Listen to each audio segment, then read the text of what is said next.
Hi, everybody, and welcome to Bryant High School, where tonight the Conway Wampus Cats are taking on the Bryant Hornets. I'm Jeff Matthews, joined by Levi Gilbert and our entire Channel 5 crew here tonight live. Thrilled to be here. It's a big, big game, of course, Week 10 of the regular season. Wampus Cats get a win tonight, and they will be the 3 seed from the 7A Central and host a playoff game next week. A loss even could become a home playoff game. There's a lot of scenarios which we'll talk about throughout the night. It's confusing. It is confusing, but the most important thing is take care of business tonight.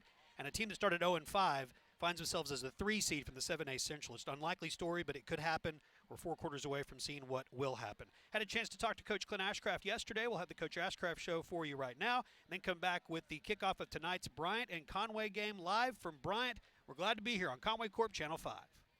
With 4 locations in Conway and Greenbrier, some with extended clinic hours, our dedicated team provides therapy services, including physical, speech, and occupational therapy, aquatic therapy, cardiac rehabilitation, sports outreach, and pelvic floor rehabilitation. At Conway Regional, we are committed to providing all of our patients the highest quality of care.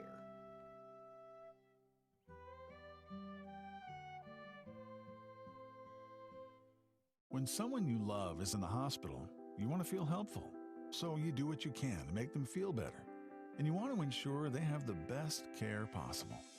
That's why you trust Conway Regional. We've invested $100 million in new facilities, services, and technologies to become the most complete and comprehensive healthcare system in our area. It's why we're consistently named the region's most preferred hospital. Conway Regional, our quality, your trust.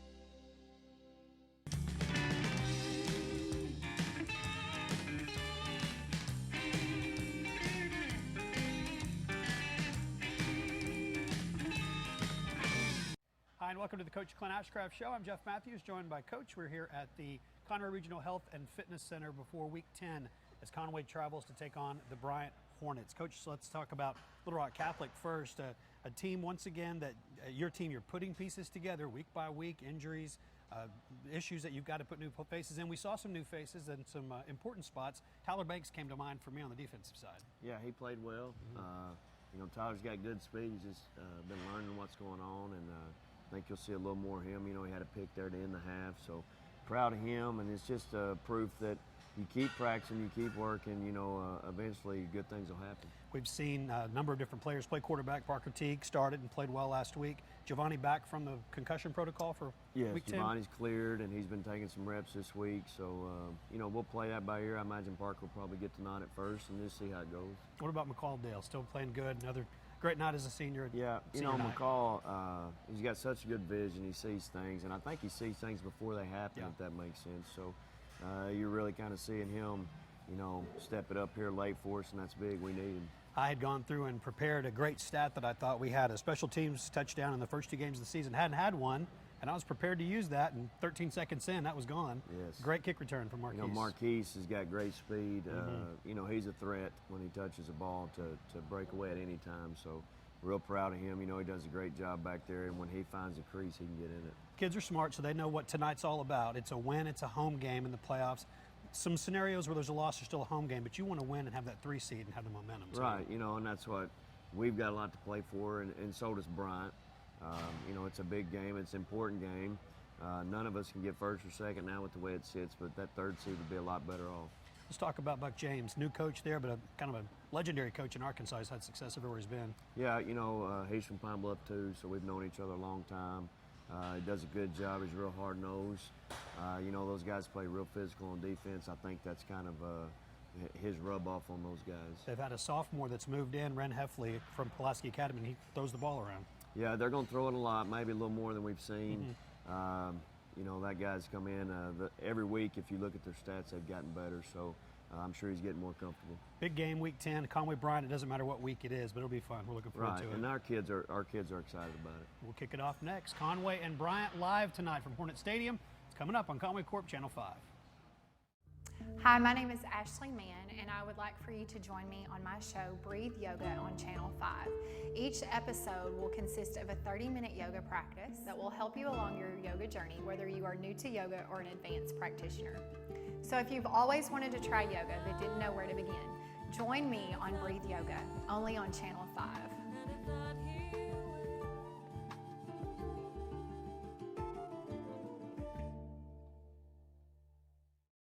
With 4 locations in Conway and Greenbrier, some with extended clinic hours, our dedicated team provides therapy services including physical, speech, and occupational therapy, aquatic therapy, cardiac rehabilitation, sports outreach, and pelvic floor rehabilitation. At Conway Regional, we are committed to providing all of our patients the highest quality of care.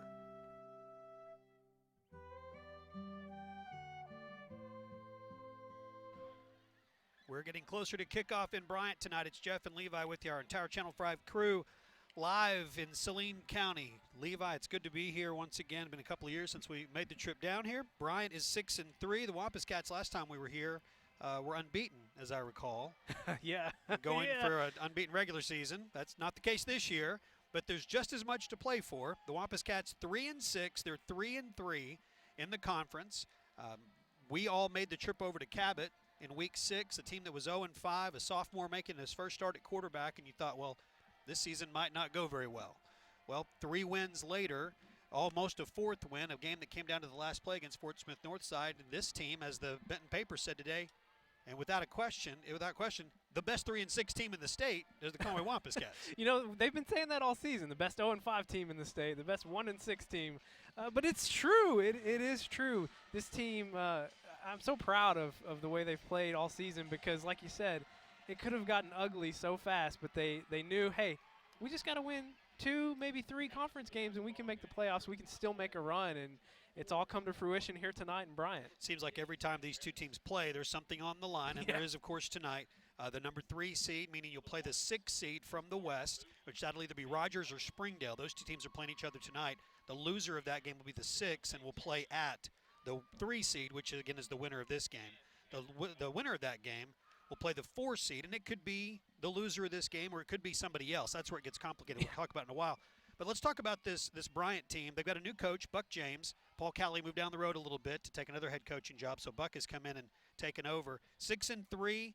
They're 4-2 in the conference. They had a nice stretch there with 4 big wins. Yeah, if you look back, the last time they lost before the North Little Rock game last week was they got shut out by Northside about 5 weeks ago. But then they rolled off 4 straight victories, and in that span they were averaging 43 points per game. So this Bryant offense really came to life in that stretch. And then, North Little Rock happened. They only put up 7 points. So I feel like Conway is really getting this Bryant team at a good time coming off of that North Little Rock loss. And I think Conway is playing their best football of the year, too. They've had the 3 quarterbacks, Andrew Rhea, Parker Teague, Giovanni Johnson. Now back to Parker Teague. Giovanni is available tonight. He missed last week because of being in the protocol for a concussion. Had to take the last week off, but he's available tonight. He's been cleared to play, so it'll be one of the 2 of them that'll get the start. I know they've got confidence in both, and they've also got confidence in putting McCall Dale behind center and taking the snap with the Rhino. Yeah, I would say the passing game, whatever we can get out of the passing game is going to be a great bonus. But tonight, like it's been the last 3 to 4 weeks, it's what can this ground game do? And you mentioned McCall Dale the last 2 weeks. The senior has 233 rushing yards, 4 rushing touchdowns, and 1 receiving touchdown. And he's doing it in a lot of different ways. Just keep feeding the monster that is McCall Dale. All 3 non-conference teams that the Wampus Cats opened with have made the playoffs. Springdale, again, will be either the 5 or 6 seed. We could see Springdale next week, once again having the Bulldogs come to town. Jonesboro is into the playoffs. Bentonville is probably going to be the 3 seed from the West. So what was a really difficult non-conference schedule that we expected it to be has turned out to be those are 3 good teams. Then the way that our conference schedule was kind of front-loaded with those difficult games, this team is playing good ball. They're as healthy as you can be in Week 10. Now, there's some big misses, and we'll talk about the Garrett Fusiliers of the world is not available as he had a broken ankle, and some others that are not going to be able to play tonight. Andrew Rhea, of course, the guy that won the starting job at quarterback, not available. But at Week 10, you're going to see some bruises and some kids that are beat up, and that's where they are right now. Both teams are kind of in that spot. One player to watch for the Bryant Hornets is a player that, for those of us who are also UCA football fans, are really going to pay attention to, and that is their linebacker, number 18, Marvin Moody. He's a 6'3", 210-pound senior that committed to play for the Bears back in August. He did miss last week because of an ankle injury. He was one of the captains tonight, and it looked like he was dressed out and ready to go. So when the Hornets are on defense, which they will be to begin the game, watch for number 18, future UCA Bear, Marvin Moody. Hayden Ray will kick things off to begin the game. The Wampus Cats will get the football first. Marquise Pleasant and Shamar Harper back deep to receive the opening kickoff. It is a good night for football in Saline County, and we're glad that you're watching wherever you are tonight. We encourage you to check in with us on Facebook and Twitter. 5 Sports Live is where we are on Twitter. If you want to let us know that you're watching, a lot of former Wampus Cats know what it's about to play against these Bryant Hornets. Check in with us around the country, and we'll give you some shout-outs as we get along the way. DeMonte Allen actually checked in a couple of weeks ago up in Missouri, and I saw it on Saturday, so you get a chance to shout out to him on Friday night. So good to have DeMonte out there in the audience. We know some others that will be watching tonight as well. Shamar Harper takes the opening kickoff to the 30-yard line, and that's where we will begin. 1st and 10 for the Wampus Cats. I think opposing special team coaches are starting to take notice of Marquise Pleasant. Kicked it to Shamar Harper to start off the game. 1st and 10 for the Cats. Parker Teague, senior quarterback, lined up. He will take the snap. First run of the night, 3 yards to the right side of the offensive line. That's Kip Van Hoos running behind Thomas Cloyd and Jordan Davis. Brandon Moss is your senior at center. Keandre Clay and Nathan Turner handle things on the left side of the offensive line. You see Jack Pillow there, Marquise Pleasant, and Joe Thomas getting starts at wide receiver as well.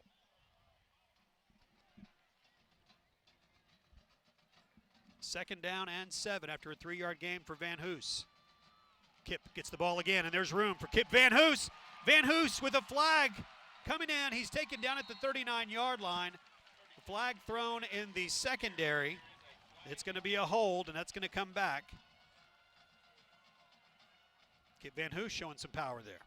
Yeah, and great speed. Great vision, too. Makes the cut just at the right time. Unfortunately for him and the Wampus Cats, it's coming back.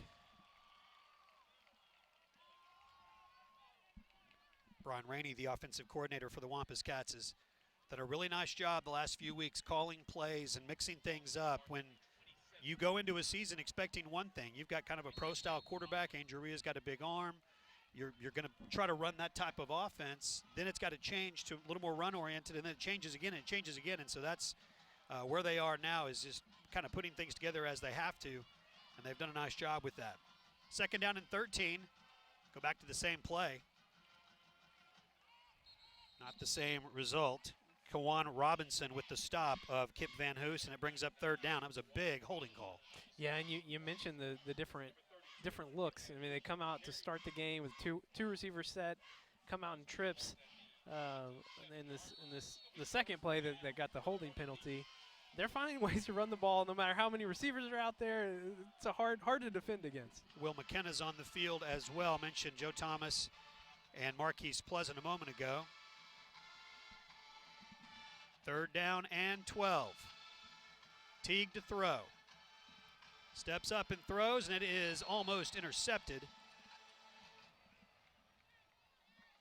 Hayes in coverage, and it will be 4th down.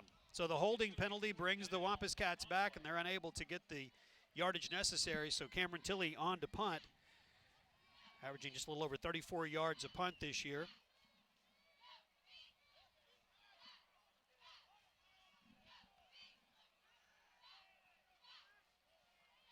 Jack Pillow, the deep snapper. Spiraling punt taken at the 34-yard line. Flag comes in, really before the kick was even returned. Logan Camp. Looks like Jack Pillow on the stop. Mike Jones on the return. See what the flag was all about. Second penalty of the night. It's going to be some pretty decent field position for Bryant. Let's see if it hurts them. It will be a hold against the Hornets, so they'll back up a little bit. Buck James won a state title when he was the head coach at Camden Fairview back in 2012. He spent the last couple of years on the Little Rock Christian staff and took over this Bryant program for Paul Calley, who resigned after last season. Couple of minutes into the game, there is no score. Wampus Cats on the field defensively for the first time. Ren Heffley is their starting quarterback, and he will hand the ball off to Cameron Coleman. Short gain up the middle. Darian King Nick Fletcher off the pile. Good to see those two there teaming up together. Gentrell Taylor and Kawan Green, along with Darian King, are the three with their hands down. Logan White, Ben Horn, Nick Fletcher. Three of the linebackers. Heffley looking to throw over the middle. Catch is made.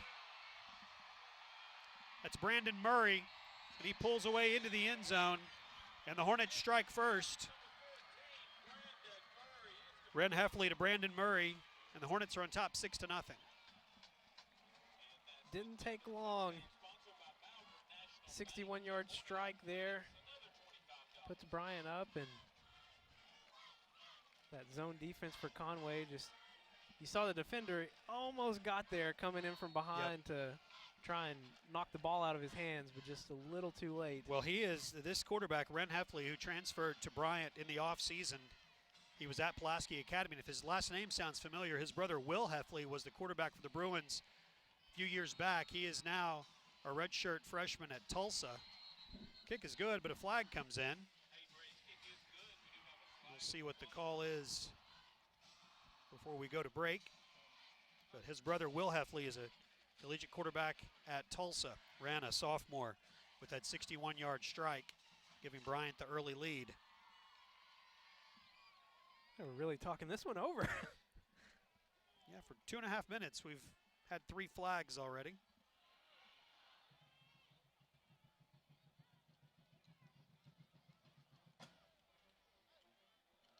Going to be against the Wampus Cats. And now we will take our break. 30-second timeout, and we'll come back. Bryant on top 7-0 on Conway Corp Channel 5. Helton's Wrecker U-Haul has the service you need. Whatever the automotive problem, Helton's has the diagnostics to repair it. If you're moving across town or across country, Helton's is your #1 choice for U-Haul in Conway. We have a wide selection of packing supplies for every aspect of your move. Also, we sell and install hitches. Call 327-4696 for a quote. At Helton's Wrecker U-Haul, we are always on our toes. Give us a call at 327-7681. 9.5 minutes to play in the first quarter, and Bryant has a 7-0 lead here at Bryant Stadium. And Levi, you made a good point as we were off the air a moment ago. You said Conway's got to stay out of 3rd and long. It's a down that they've struggled with all year, and they rely so heavily on this ground game that when you have that long third and distance, puts a lot of pressure on your quarterback. The penalty called against the Wampus Cats was marked off on the kick, so kick by Hayden Ray easily went into the end zone, and the Wampus Cats will begin 1st and 10 at the 20-yard line. So Kip Van Hoos got the start tonight. Got the start. Got this rotation of starters going on in running back. Good to see who comes out for possession number 2. It's going to be McCall Dale. He will come out. McCall, the leading rusher for this team, 112 carries, 484 yards. He scored 9 touchdowns. Of course, many of those from the Wildcat or the Rhino package, as the Wampus Cats call it. And he's set up behind Parker Teague. Dale battles his way forward for about 3. It'll be 2nd down and 7. Dale likes that right side. Conway offensive coordinators like that right side as well. Conway playing for a chance to be the 3 seed, a win tonight, and they'll wrap up the 3 seed from the 7A Central. Bryant has guaranteed themselves a home game. Regardless of the outcome tonight, they will be no worse than 4th, and so they will play at home next week. Cats could play at home with the loss. They'd need some help. They'd much rather just take care of business tonight themselves. 2nd down and 7. Direct snap and a carry about to the 27-yard line. That was a design run to Parker Teague. And it'll be 3rd down and 3. It's 3 years in a row now, this Bryant-Conway game to end the season has had a lot of playoff implications. Yes. And there have been some great games over the years. Looking back today at just the games from the past, some real close games, some overtime games, double overtime game. We've seen heartbreak on both sides. Remember a Bryant field goal in Conway a few years ago. That was one of those I was talking about. 3rd down and 3, 8 minutes to play in the opening quarter. It's Dale. Crosses the 30-yard line. Tackles made by A.J. Williams. And Marvin Moody, number 18. Again, he's the UCA Bear, future Bear, is committed to play for UCA. According to the local papers, there are still some teams recruiting him. At least that's what I read today. But his commitment was made August 29th to play for Steve Campbell and the 10th-ranked UCA Bears. Bears are playing some great football. First down and 10, 7:45 to play as we are in the first quarter. Handoff. Nowhere to go for McCall Dale. And he loses yardage back to the 25-yard line. Kawan Robinson on the stop. Robinson, 6'2", 290 pounds, sophomore, number 99. He is big. Also with their hands down there, Hayden Knowles, who is committed to play college football at Harding.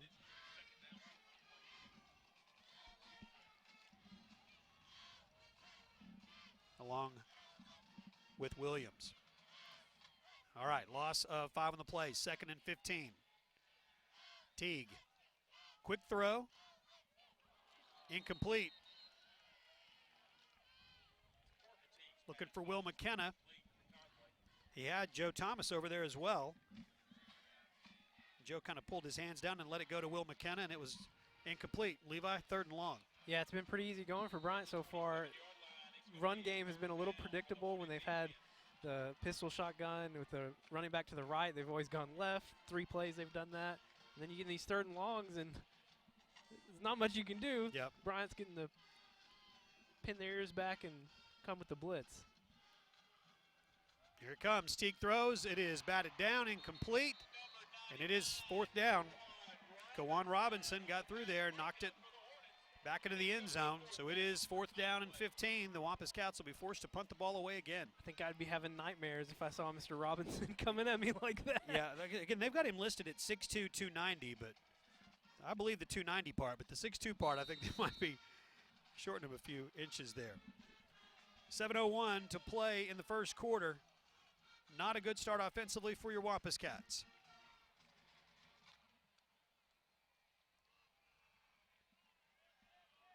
Line drive punt. Taken at the 39-yard line and brought down at the 47. Jones on the carry, on the return, and Kip Van Hoos get credit for the stop. It'll be 1st and 10 for the Hornets at their own 47. The toughest part about these first 2 possessions for the Conway offense is they're not really moving the ball any distance to turn the field over. Right. And so Bryant has had 2 possessions now in a row where they're starting almost in Conway territory. 4 wideouts for Ren Heffley, sophomore quarterback for the Hornets. Handoff. Big hit on Jeremiah Long, senior running back. Nick Fletcher. And Carlton Hood was the other half of that big hit. Kayvon Holder in the game. Jalen Jemison coming in. See the replay here happening right in front of us.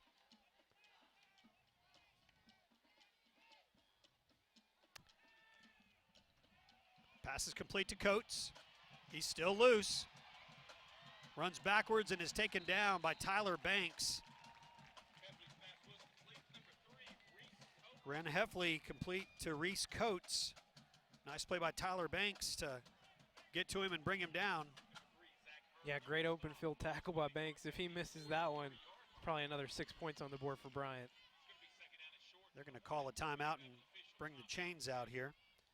Coates, the receiver on that last pass. Another move in for Bryant. Their quarterback, Ren Heffley, we talked about, moved in from Pulaski Academy. Reese Coates was a quarterback at Pocahontas and played there up until now and moved to Bryant for his senior year and has turned into a wide receiver for Buck James. Well, we've talked about how successful the Conway program has been in the Ashcraft era. But Coach James really inherited a nice program from Coach Cowley, and it's obviously an attractive program to players too, to other students or parents looking to move to a new town. So it was a 1st down, 1st and 10 for the Hornets. They lead by 7. Heffley, pass is complete. And along the sideline, you have to get there and knock him out of bounds, and they do. Flag on the field. Pass was complete to Brandon Murray. He scored the touchdown earlier. Jackson Freeman got the stop. It will be called against the Hornets, so that will negate that big play.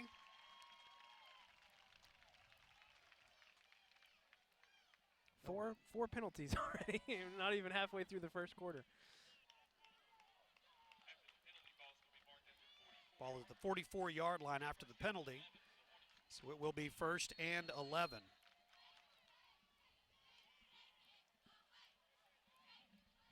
Jeremiah Long, the running back next to Ren Heffley, moves to his left.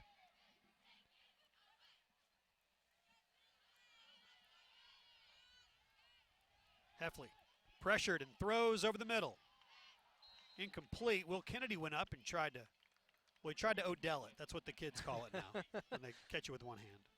Your kids are probably too little to Odell it, but that's all that the boys that are hanging out at my house do. I wouldn't put anything past my youngest son. My oldest son, probably not, but. Youngest is Odelling it already? Yeah, he is fearless. He'll climb on anything. He's not afraid to fall. 2nd and 11. All kinds of movement. That ought to back up the Hornets. It will be against Bryant. So they'll turn 2nd and 11 into 2nd and 16. Well, the Cats have them going the right way. Let's see if we can capitalize on this. Our secondary will be tested tonight. We've seen that.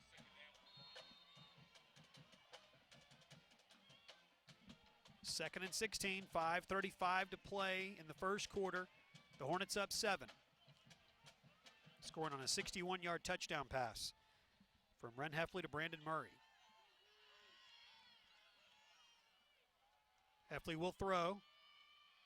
Complete. Tyler Banks knocks Reese Coates out of bounds.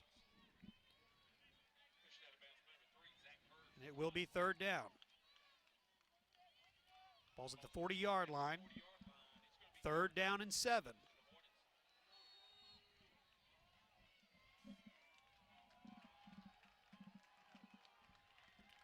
%40 of the time, the opponents have picked up the first down on 3rd down. Pass is incomplete. Looking for Murray. He heard footsteps or something. Pulled his eyes away from it, and it falls incomplete, so it's 4th down. I think you kind of could see the sophomore-ness of Yeah. Heffley coming out on that play there. So the Cats hold. And Levi, you mentioned it earlier about just not being able to turn the field over. And so even though they've held, the Cats are not going to get good field position here unless we get a big return. Hayden Ray handles the punting duties for them as well, handles all the kicking duties, and you can tell why. That's a good high punt that will go into the end zone. The Wampus Cats will begin once again at the 20-yard line. Glad you're watching us tonight. At halftime, we'll be announcing the winner of the Born to be a Wampus Cat contest that our partners at Conway Regional Health and Conway Regional Health System have done this whole year. Tons of you have sent in pictures. Use the hashtag Born to be a Wampus Cat and 2016 contest, and we'll announce the winner and show you their photo that they sent in at halftime. We'll also be looking at the other scores of interest tonight as we all try to figure out what the playoff picture looks like and where the Cats will play next week and who they'll be playing. We'll look at that, and also something real exciting. We'll tell you more about it later, but just kind of a behind-the-scenes look at what happens every Friday night when we bring you Wampus Cat football. That's all coming up at halftime in just a little while. We're in the first quarter right now. Parker Teague takes the snap and gets to the 25-yard line. It'll be 2nd and 5. Talked about this ground game for Conway. Trying even new wrinkles here in week 10 with the direct snaps. Well, on the last drive when they did that same play, I waited till he stood up because I don't remember seeing a direct snap that was intended to be a run to Parker Teague at all until tonight. And so we've seen it twice already. There was, again, those wrinkles, a little different look, trying to find something just to move the chains and turn this field over a little bit.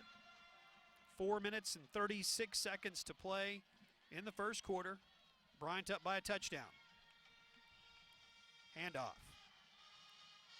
Not much room on the right side as that defense swarmed quickly and made the stop. Marvin Moody was the first player there.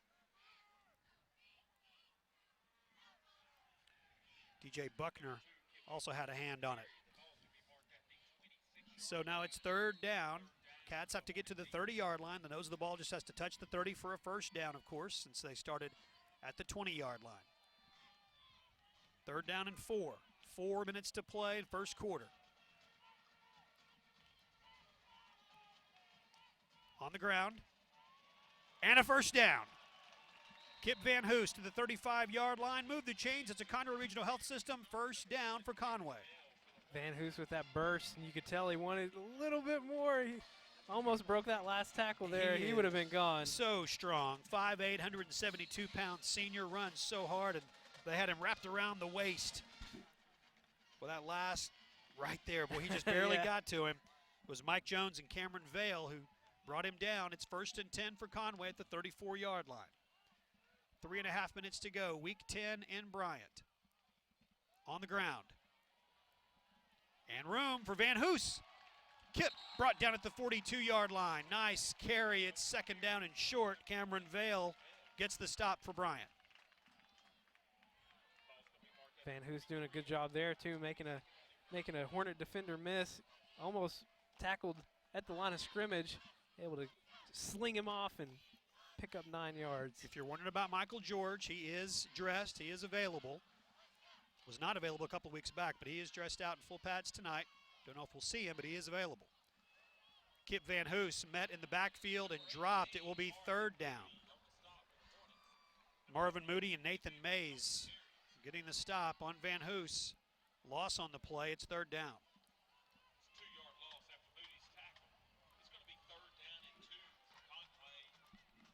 We've talked about this all season, but I would love to have some insight into the decision making on deciding who gets the start. Which running back? Yeah, and then you know, who gets more possessions this game versus that game and why. Yeah.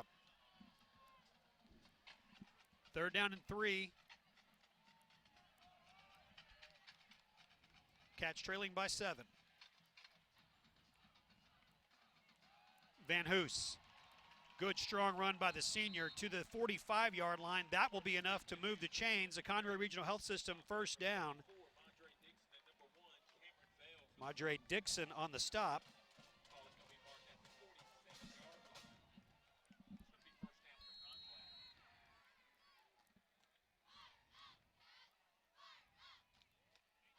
Score of note for you guys tonight. Cabot up already, 7-0 early on North Little Rock.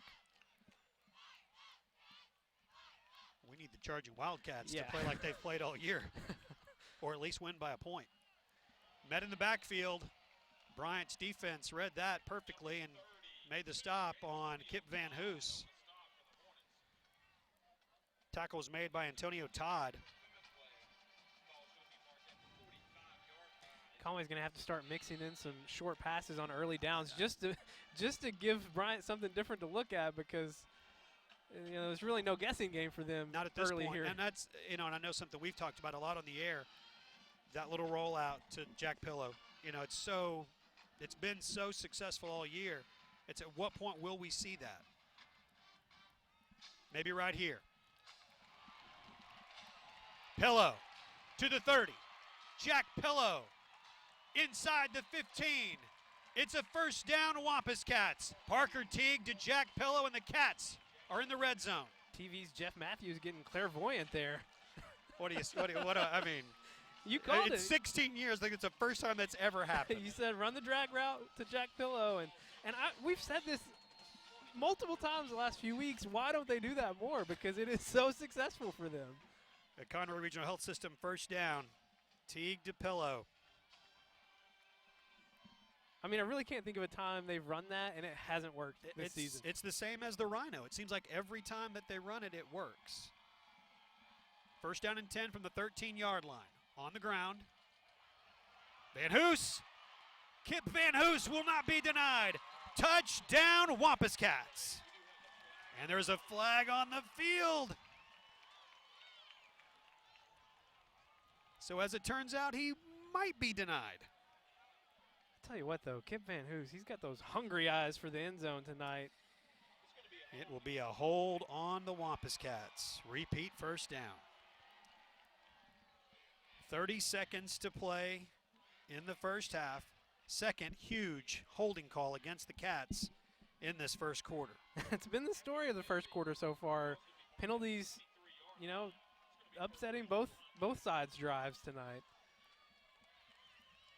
Football's at the 23-yard line. It's 1st and 20. They will have to snap.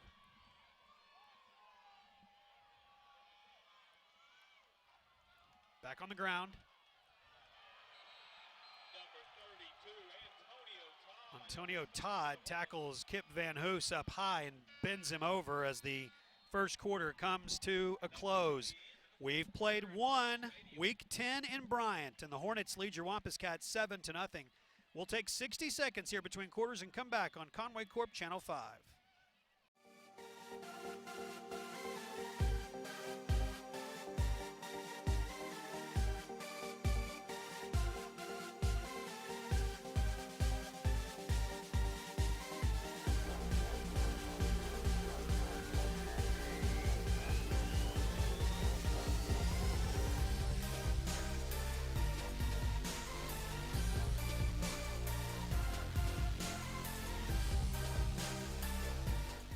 With 4 locations in Conway and Greenbrier, some with extended clinic hours, our dedicated team provides therapy services including physical, speech, and occupational therapy, aquatic therapy, cardiac rehabilitation, sports outreach, and pelvic floor rehabilitation.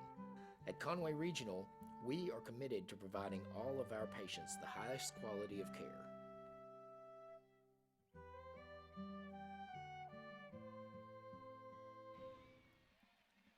We've played one quarter in Bryant, and the Hornets lead Conway 7-0. Levi, any numbers stand out to you? No, pretty even quarter for both teams. Bryant, 84 total yards of offense. Conway close behind with 75. And pretty even mix. That pass to Jack Pillow helped even the numbers for Conway in the first quarter. It'll be second down for the Wampus Cats. We talked about mixing in some pass plays, and it's not just simply mixing them in, but doing it on downs where it's not always expected. Right. Because so far tonight, and really for most of the season, Conway has only passed on down and distances that you would expect them to have to do that, just because of how things have worked out for this offense. And Bryant has just been keen on this ground game at times tonight, and really starting to see the same play multiple times, even here in the first quarter. Right. And then they obviously did a good job scouting this week because they picked up on some of these plays. Ball's at the 26-yard line now, so it'll be second down and 21. Second down and 26, rather.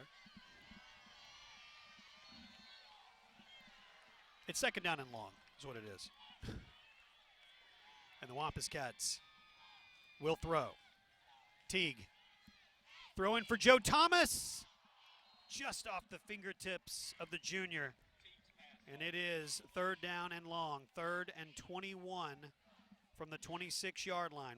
Good design and a good throw, just a step beyond those long arms of Joe Thomas. Yeah, really nice ball from Teague, and just literally in his fingertips. Just couldn't quite get there in time. So third down upcoming. Wampus Cats trailing 7-0. A win tonight, and they finish as the 3 seed from the Central and host the loser of Rogers and Springdale tonight. Teague to throw. Rolls and throws. Passes incomplete, and there are no flags on the field. He's looking for Will McKenna, and that brings up 4th down. Mays in the coverage. And Cameron Tilley will come on to attempt a field goal.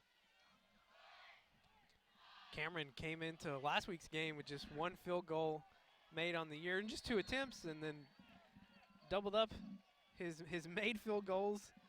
And that one game got 2 in one game. 43-yard attempt from the left hash mark for Cameron Tilley, the senior. This would be his long of the season. Jack Pillow will snap. Brady Newman holds, and the kick will be short. And so the Hornets defense holds the Wampus Cats once again. A hold takes points off the board and pushes the Wampus Cats back to where they weren't able to capitalize. You know me, though, Mr. Positive. At least we were able to turn the field over here.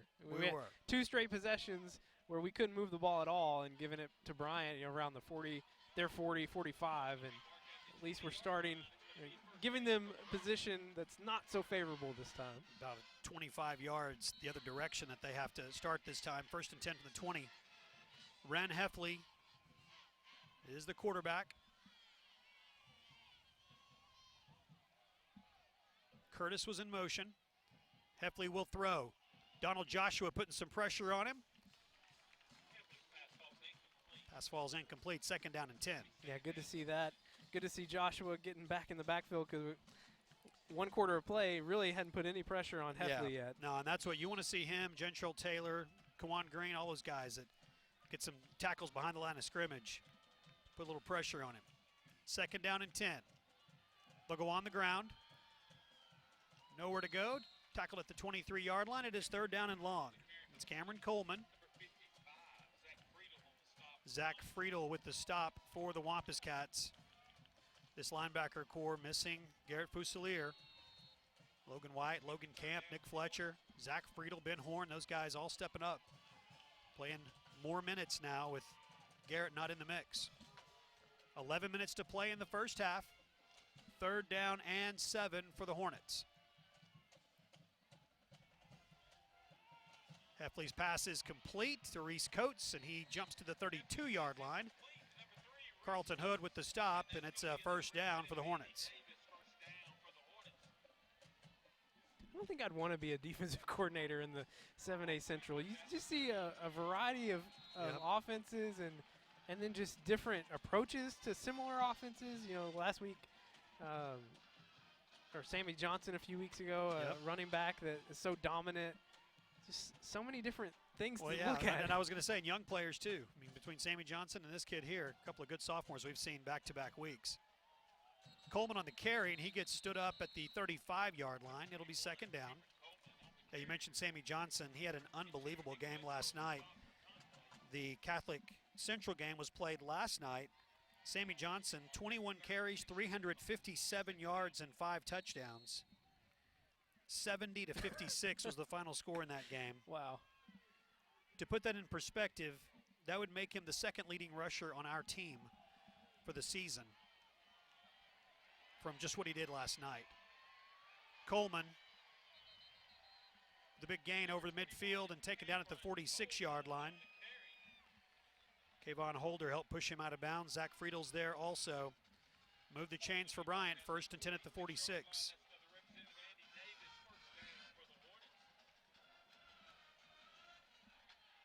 Cats defense has played good, especially in the 2nd half of the year. Pass out to Murray. Flag comes in. Looks like it's going to be a hold. Will Kennedy made the stop, but we'll see what the flag is all about. Yeah, Banks getting held there on that play. Banks getting coached up right now. Yeah, Coach Ashcraft teaching him, hey, he got a hold of you like that. You gotta rip under there. Been good to see that young man on the field last couple of weeks. Never a missed coaching opportunity. No. All right, 1st down for the Hornets. Back on their own 47. Swing pass out to Long. And another hold is going to be called. It's week 10, and there's already been half a dozen holds called. You would think that kids on the field will remember certain things you can't do. Well, you know, I mean, you talked earlier about just all the bumps and bruises that you accumulate at this point in the season. Not to mention you've been playing for 10 weeks. You're just tired. Yeah. You're just tired at this point. Again, we'll mention it a lot tonight because it's what tonight's all about. It's about playoff positioning. The winner of this game will be the 3 seed. The loser, if it's Bryant, will definitely be the 4 seed. If it's Conway, there's a pretty good chance they could be the 4 seed. But the winner's definitely the 3. Northside up 7-0 on Southside.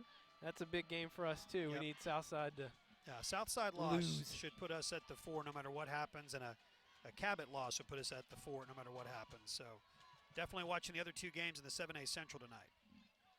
9:20 to go in the first half. 1st down and 24. Pressure on Heffley. He throws. It's incomplete. Kayvon Holder got his hands on it. It'll be 2nd down and 24. If you're wondering why we sound so confused talking about these playoff scenarios because the last 2 years, it's been pretty simple. You had 3 teams, you That's had right. 2 teams you needed to beat, and it was a lot easier to calculate those in the combined 7A, 6A Yeah, Central. as much of a headache as that was, it was pretty easy to figure out the playoff. I like this a whole lot better. Every game has mattered every week. 9:14, 9:12 to go in the first half. Second down and 24. Heffley will throw. Throws over the middle, looking for Murray. Incomplete. It'll be third down. Cameron King there on the coverage. Carlton Hood was there also. And it is third down and really long. Penalties, penalties, penalties. Yep. Just killing drives tonight for both teams. Green and Flood off the field. Joshua and Gentrell Taylor on. Third and 24. 4 wideouts for Heffley in this Bryant offense. He looks to throw and does. Complete. Tyler Banks makes the stop on Landon Smith, and it will be fourth down. Really been impressed with Banks. You know, since he came in, was it last week? Yeah, when he first last time showed was the up? first time I remember calling his name, yeah. He's done a great job. He's been a sound defender, great tackler in the open field. He's given Conway a big boost here late in the season. So fourth down, the Wampus Cats will force a punt. Will Kennedy, Shamar Harper, deep to receiver, McCall-Dale rather. And Hayden Ray will punt for the Hornets. Will Kennedy will catch the ball out of bounds. So the Wampus Cats will have it first and 10, 8:20 to play in the first half. I want to remind you that if you're watching live tonight, we'd love to hear from you. Check in with us on Twitter. 5 Sports Live is the Twitter handle to use. If you're on Facebook, let us know that you're there. We always love hearing from former Wampus Cat and Wampus Cat fans, wherever they might be, watching the Cats in Week 10. This is the side of the first live game we ever did. It was 2 years ago, standing right up on top of this press box. A situation that came together real quickly. The last week of the season, decision was made on Monday to do this, and our Channel 5 crew turned it around and got it on the air live that Friday night. And the rest is history. Wampus Cats to Go was born 2 years ago right in this press box. McCall-Dale gets the carry. Dale with a little hop over the 25-yard line and taken down at the 26, second down. It was a crazy night 2 years ago. It was. Very stressful trying to get a live stream off the ground, and I spent the entire night on the sidelines. I was doing social media back then, Yep. but just a fun, great experience, and then, like you said, launch Wampus Cats to Go. I look back on it now, and we had one of the IT guys from Yeah. Conway Corp was here kind of being ready in case something went down, and so it was all hands on deck. That was a great night 2 years ago, and the Cats won to finish off a 10-0 regular season. There's that pass. Little drag route out to Jack Pillow again, and he gets to the 36-yard line. Coach Ashcraft fired up on the sidelines. I think he's looking for a, hit to the head there on Pillow. Pillow coming off slowly. Yeah, Jack took a big hit there, but held on to the football. Coach is going to talk to one of the officials on the sideline. Couldn't really tell from our angle. He obviously got hit hard from where we could see, but right. It's a Conway Regional Health System first down with 7:22 to play in the first half. Cats looking to tie it up, trailing 7-0. McCall-Dale kicks it out to the edge. Good hard run to the 40-yard line. Tackle made by Antonio Todd and Mike Jones. Second down and 6.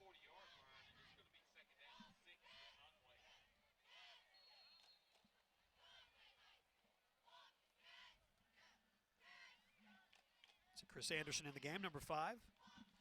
Chris with the most familiar hair since Kevin Chamorro with the Wampus Cats. Chaco. Second down and 6. Flag comes in. Boy, they are flag happy tonight. But if there are penalties, they should call them. So I guess I'm not blame this on the officials, but there have been a bunch. see if I can count these up for you over here. Penalties. 7 penalties between both teams already here in the first half. 4 against Bryant, 3 against your Wampus Cats. Teague throws, dangerous pass, tipped. A flag comes in.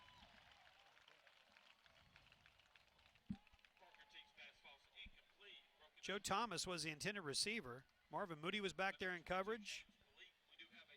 Yeah, Thomas was trying to come back to the ball. Looked like he was being impeded a little bit by a Bryant defender. James Polite also in the coverage. Getting a little handsy.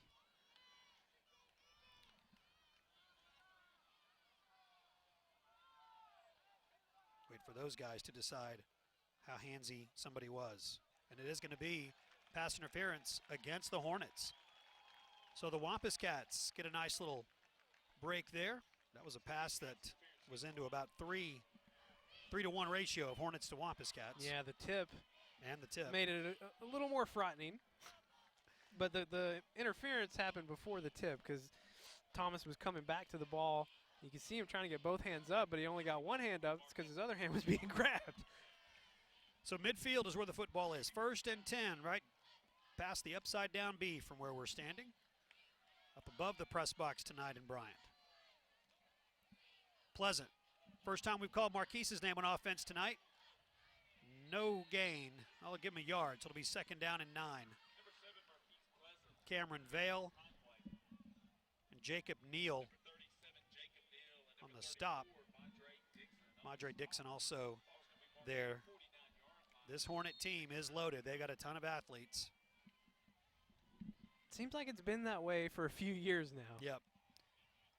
Halfway through the second quarter, 7-0. Bryant on top. 2nd down and 9. Teague to throw. Parker looking for Joe Thomas and got him. To the 29-yard line. Move the chains. It's a Conway Regional Health System. 1st down. And that's an example there for Conway of, you know, a down that tonight really we've been seeing them run on 2nd and long. Able to come out and get a good route from Thomas and good pass from Teague. He knew he was going to get a big hit from Cameron Vale, and he hung on to the football. His 16th catch of the year. 3 wideouts. McCall Dale behind Parker Teague. 1st and 10 for the Wampus Cats. Handoff to Dale. Dale moving the, boy, they blew the whistle pretty quick there, didn't they? Down to the 23. They haven't seen McCall play. You got to let him run it out.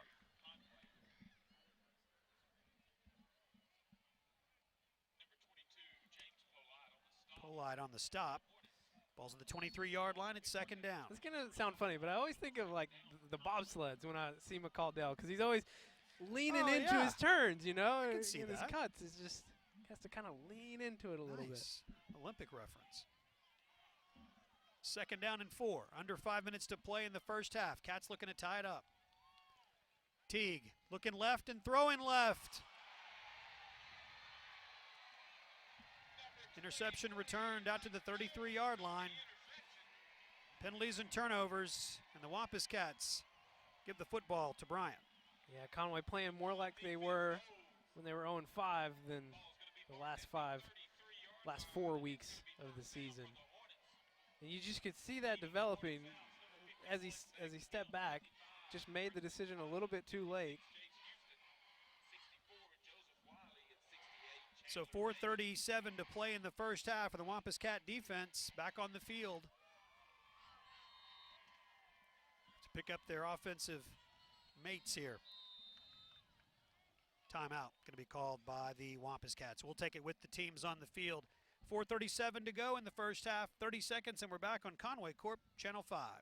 Steve's Auto Center is dedicated to getting your vehicle safely back on the road. From fender benders to a major collision, we offer the area's most advanced auto body repair services. With expert workmanship and the highest quality materials and paints available, we strive to exceed your expectations. And count on us for Central Arkansas's best towing and recovery services. We'll travel anywhere in the state at any time to rescue your equipment. Come to Steve's Auto Center for all your automotive needs.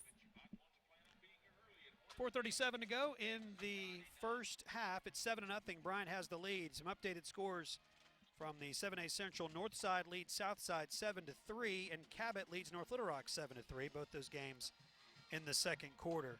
Again, the winner of this game is going to be the 3 seed. We'll play the loser of the Rogers and Springdale game. And right now it is Springdale on top of Rogers 8-6.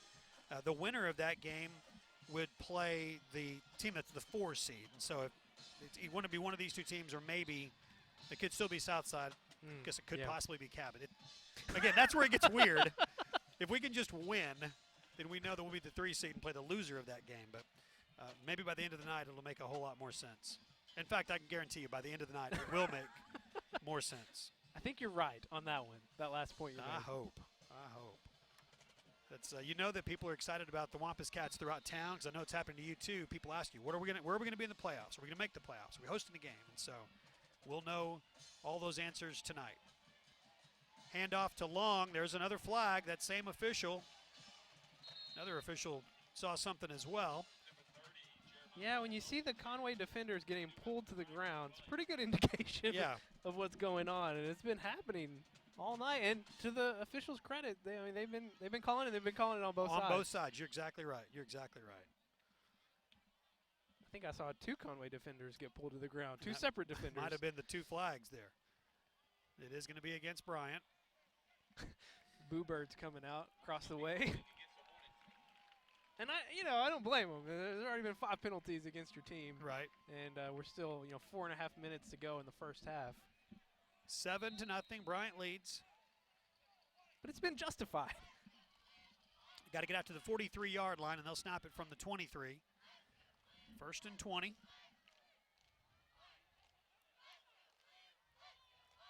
Ren Heffley is the quarterback, and he looks to throw. Pressured and now dropped. The ball is loose. Still loose. Bryant's going to recover it.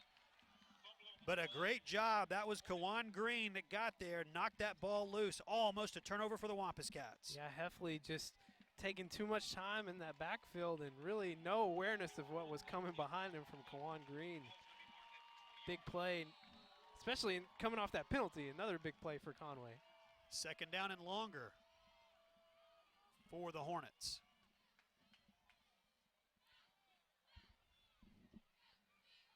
Heffley looks and throws quickly. Catch is made, but so is the stop. Kevon Holder makes the stop on Reese Coates. And it is 3rd down. 3 minutes and 30 seconds coming up on that in the first half. Again at halftime, we'll announce our winner of the GoPro that Conway Regional Health System has handed out. We'll tell you who that winner is coming up at halftime, as well as first half highlights. And well, that'll be pretty quick, actually, because there haven't been a whole lot of them. No. 7-0, the Hornets lead. 3rd down and 20. Heffley steps up in the pocket. It's collapsing around him. He loses the ball and falls on it. So 2 fumbles, both recovered by Bryant, and the Wampus Cat defense did exactly what they needed to do. And I'll tell you, Coach Ashcraft still very, very unhappy talking to that official. I'm sure it was more holds. Holds that were called, some that weren't. But you're right, when the player gets thrown to the ground, it's well, and anytime, the quarterback's holding the ball that long in the pocket, somebody's getting held somewhere. That's right. it's just the rule. Yeah, you can't block that good. Timeout on the field. We'll take it with them. 3:04 to play in the first half. 30 seconds, and we're back on Conway Corp Channel 5. Wood fences are not created equal. Most homeowners are not aware that the quality of wood and the installation may vary greatly from one fencing company to the next. Most wood fences look great even after several weeks, but using a thicker picket secured with ring shank nails is our standard. There's not an upgrade charge like most other fencing companies. Call us at Legacy Fencing for your fencing estimate today.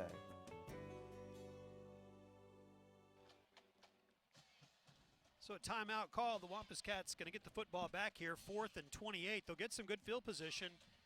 They've had deep penetration into Bryant territory twice and come away with no points so far. So they know they can move the ball in this team. They just got to get in the end zone. Yeah, good field position and a lot of time. A lot of time on the clock for Conway to score here in the first half. McCall Dale and Will Kennedy at midfield to take the punt. They'll get away from it. It goes Onto the Bryant sideline, and it will be 1st and 10 Conway in Bryant territory. With 2:56 to go in the first half, they have got to find a way to get it into the end zone. Tie this game up before we go to the locker room.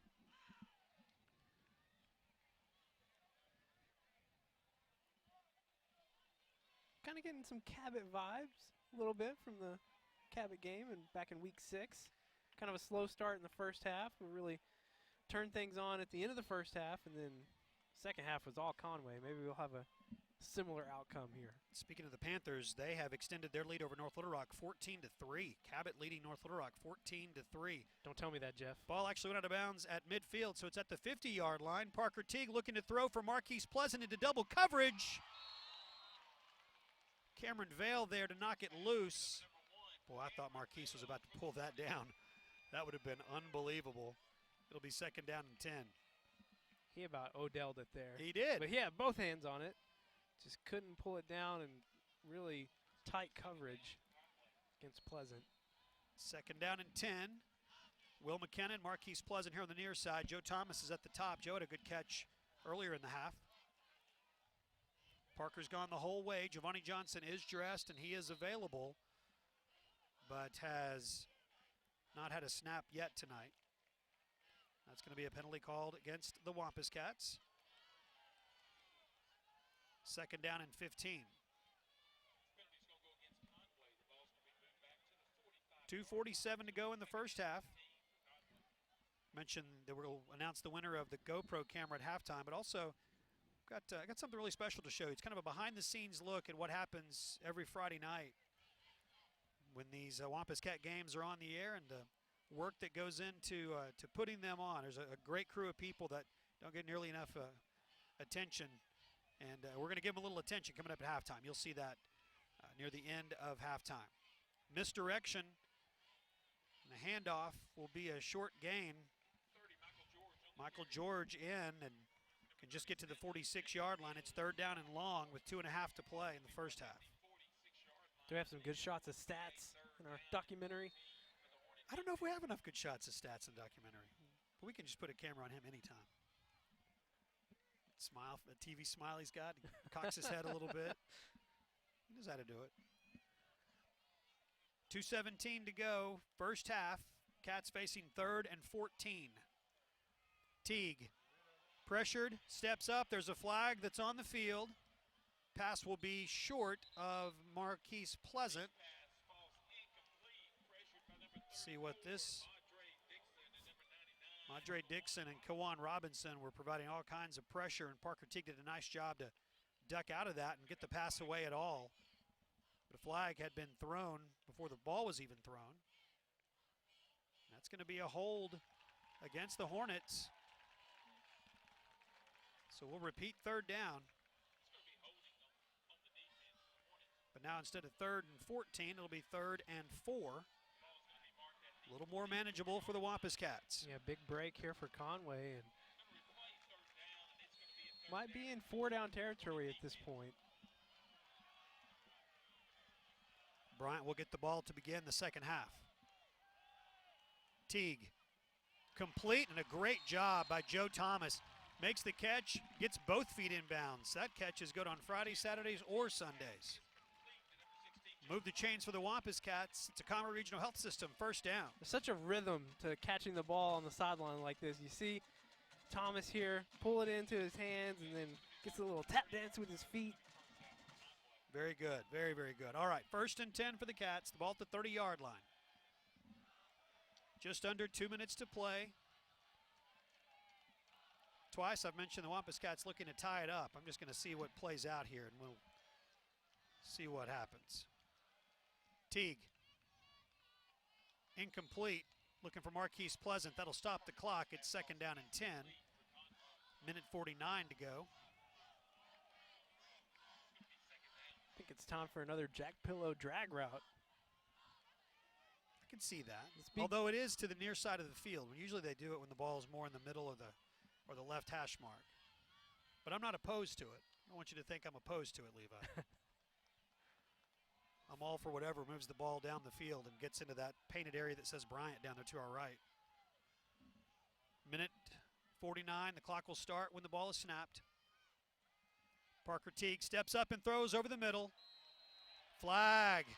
It will be another pass interference. That was Mike Jones who was holding up the intended receiver, Will Kennedy.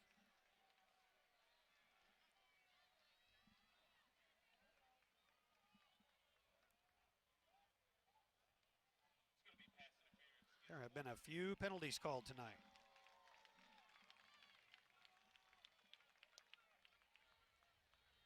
Yeah, now up to 11. 11 total? 11 total penalties between the two teams. The football's on the 15. Make that 12. 12. 8 against Bryant already here in the first half.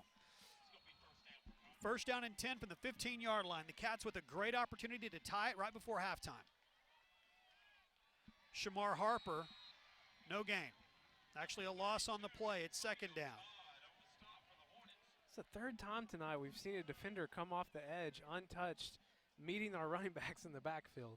Antonio Todd with the stop. Yeah, Shamar's injured a little bit. He's got rolled up on the back of his legs. Minute 20 to go. Clock running in the first half. Second down and 12 from the 17.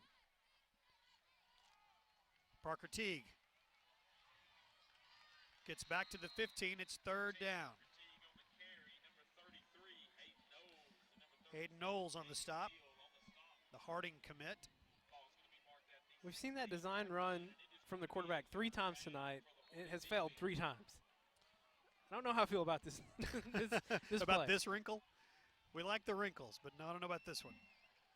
Less than a minute to go in the first half. Third down for the Cats. Teague will roll out, stops, and throws. Complete to Jack Pillow. Jack to the 2-yard line. It's first and goal for the Wampus Cats. The clock stops with 37 seconds to go. Actually, the clock ran just a little bit further down. It's a 34.9. They got it stopped now, though. Jack Pillow might be the strongest person on this team. Would definitely be the strongest person in this press box. I know that. All right, direct snap to Parker Teague. Parker runs right into the line and gets dropped. Madre Dixon, Jacob Neal on the stop, and a timeout called by the Wampus Cats. It'll be second and goal with 23 seconds to play in the first half. We'll take 30 seconds with the teams on the court. On the court. I don't know why I'm thinking basketball. You're getting ready for basketball. I don't want to be in that mode yet. It's football season. We'll take 30 seconds to come back on Conway Corp Channel 5. Since 1902, Odd Insurance has been protecting what's important to you, featuring Auto Owners Insurance. Auto Owners is ranked among the Fortune 500 14 years in a row. We were victims of the tornadoes of both 2011 and 2014. Our Odd Insurance agents worked really hard to make sure we were fully compensated for our losses. You ought to call us today. That's Odd Insurance in downtown Conway. The teams are on the field, still in their timeout. And the Wampus Cats have shown an interesting new look tonight, and one that hasn't had any positive results so far, Levi. Yeah, these design runs in the shotgun from the quarterback, it has not worked all 4 times. And the other thing that's concerning to me is, I mean, we've had 3 quarterback injuries this year. I just don't know if now's the time to be putting your quarterbacks in that position. Parker back out there.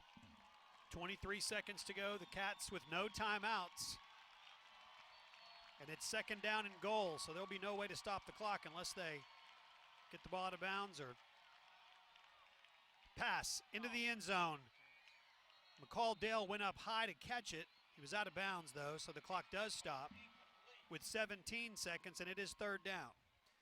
The concern with the run, obviously, is that you can't stop the clock. You had a better chance with running it there. You could have hustled back up and tried another play. But for the success we've had with the Rhino all season long and for seasons on end, I would take 2 more cracks with it from right here. Third down and goal from the 4-yard line.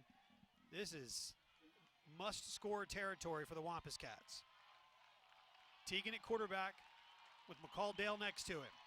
Approaching halftime. Pass intended for Jack Pillow, and a pass interference will be called.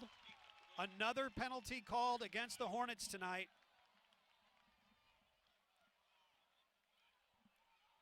The 9th penalty of the first half called on Bryant. And not a terrible penalty if you're Bryant, because it doesn't really give much more to this Conway offense. You're talking about a difference of a few yards, although, but again, maybe that encourages Conway to go to the Rhino, but there's no timeouts. There's only 13 seconds. Yeah, it'll be hard to get 2 running plays off here.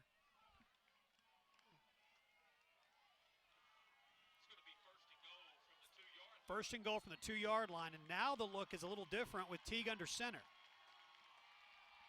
Parker will roll and throw into the corner of the end zone. It's tipped, it's incomplete. 7.9 seconds to play in the first half.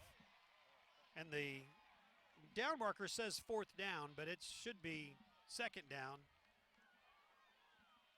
So it's 2nd down and goal with 7 seconds to play in the first half. It's just a really tough spot for this offense to be in, because they want to run, but they can't with the timeout situation. The timeout situation is there are none. 2nd down. Teague, quarterback sneak. He hustles up to the goal line, but you've got to figure something out. The clock's going to run out. No, they stop the clock.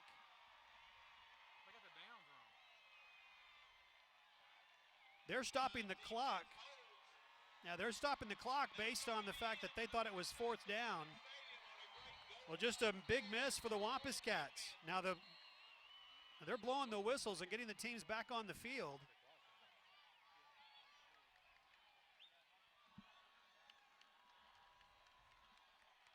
Let's see if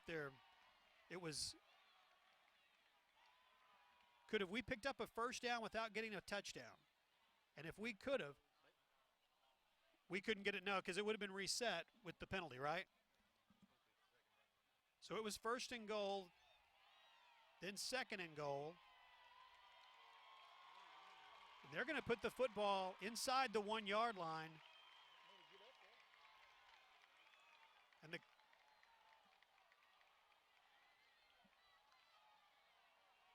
I don't think anyone knows what's going on. Well, it should not be Bryant football either. It was not 4th down.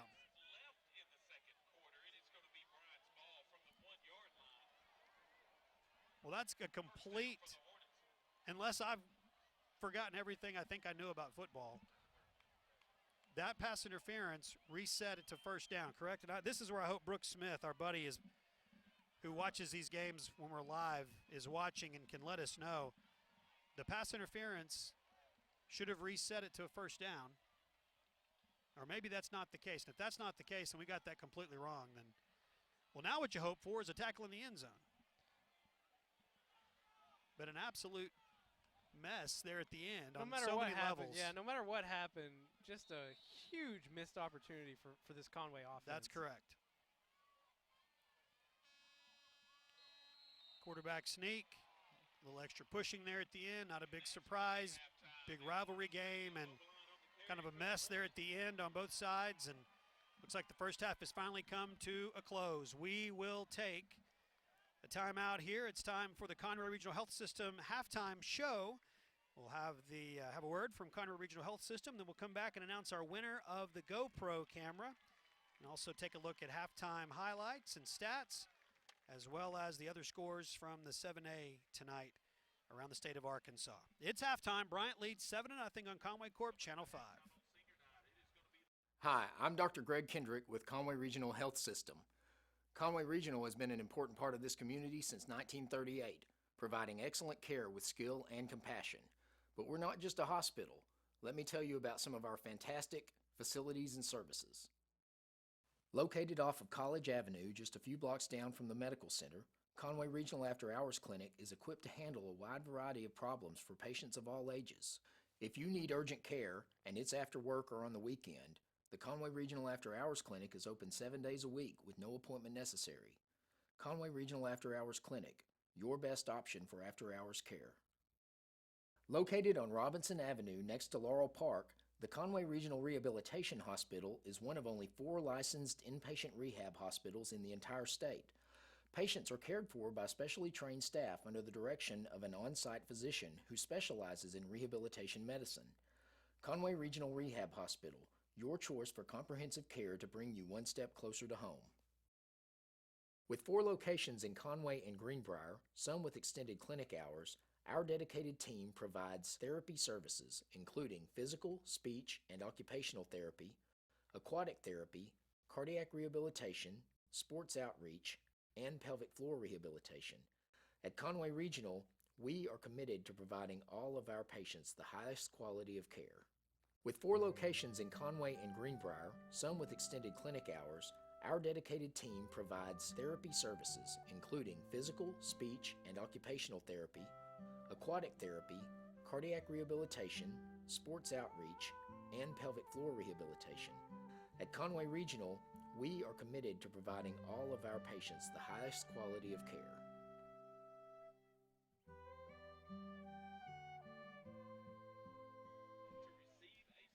And we welcome you back to Bryant as it's Jeff and Levi with you up above the press box here at Bryant Hornets Stadium, and still trying to figure out a little bit of what happened there at the end of the first half. It was a situation that we're still trying to kind of piece together. If the personal foul happened or the interference happened and it did not reset to a first down, then everything played out like it should have. And there were enough people on the field that knew a whole lot more about football than I do that weren't upset. So I'm guessing that it happened like it was supposed to, but still. And Levi, you mentioned it, regardless of what happened there, the thing that happened against the Wampus Cats that hurts the most is the fact that we didn't get in the end zone, and we'll spend some time talking about that in just a few moments. Mentioned that we want to announce the winner of our GoPro camera. Conway Regional Health System all year long have been seeing your pictures. You've sent in so many pictures, hundreds of them. Have been great to see. The hashtag Born to be a Wampus Cat along with 2016 contest, and we want to announce our winner is Beth Dawson. Congratulations to Beth Dawson. She sent in this photo. That was the winning picture this year of the Born to be a Wampus contest, Born to be a Wampus Cat contest. And Beth, congratulations. We'll be getting in touch with you and getting you your GoPro camera, and you're going to love having that very, very much. So congratulations to Beth, and thank you to all of you for being a part of this, and thank you to Conway Regional Health System for sponsoring Wampus Cat football once again this season. All right, the Conway Regional Health System halftime show continues. We'll come back in just a few moments and take a look at halftime scores. We'll gather those for you and have those, as well as some highlights and stats from the first half. 7-0, Bryant has the lead over Conway on Conway Corp Channel 5. When someone you love is in the hospital, you want to feel helpful. So you do what you can to make them feel better. And you want to ensure they have the best care possible. That's why you trust Conway Regional. We've invested $100 million in new facilities, services, and technologies to become the most complete and comprehensive healthcare system in our area. It's why we're consistently named the region's most preferred hospital. Conway Regional, our quality, your trust.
We welcome you back to Bryant. We are live tonight. Bryant leads Conway 7-0.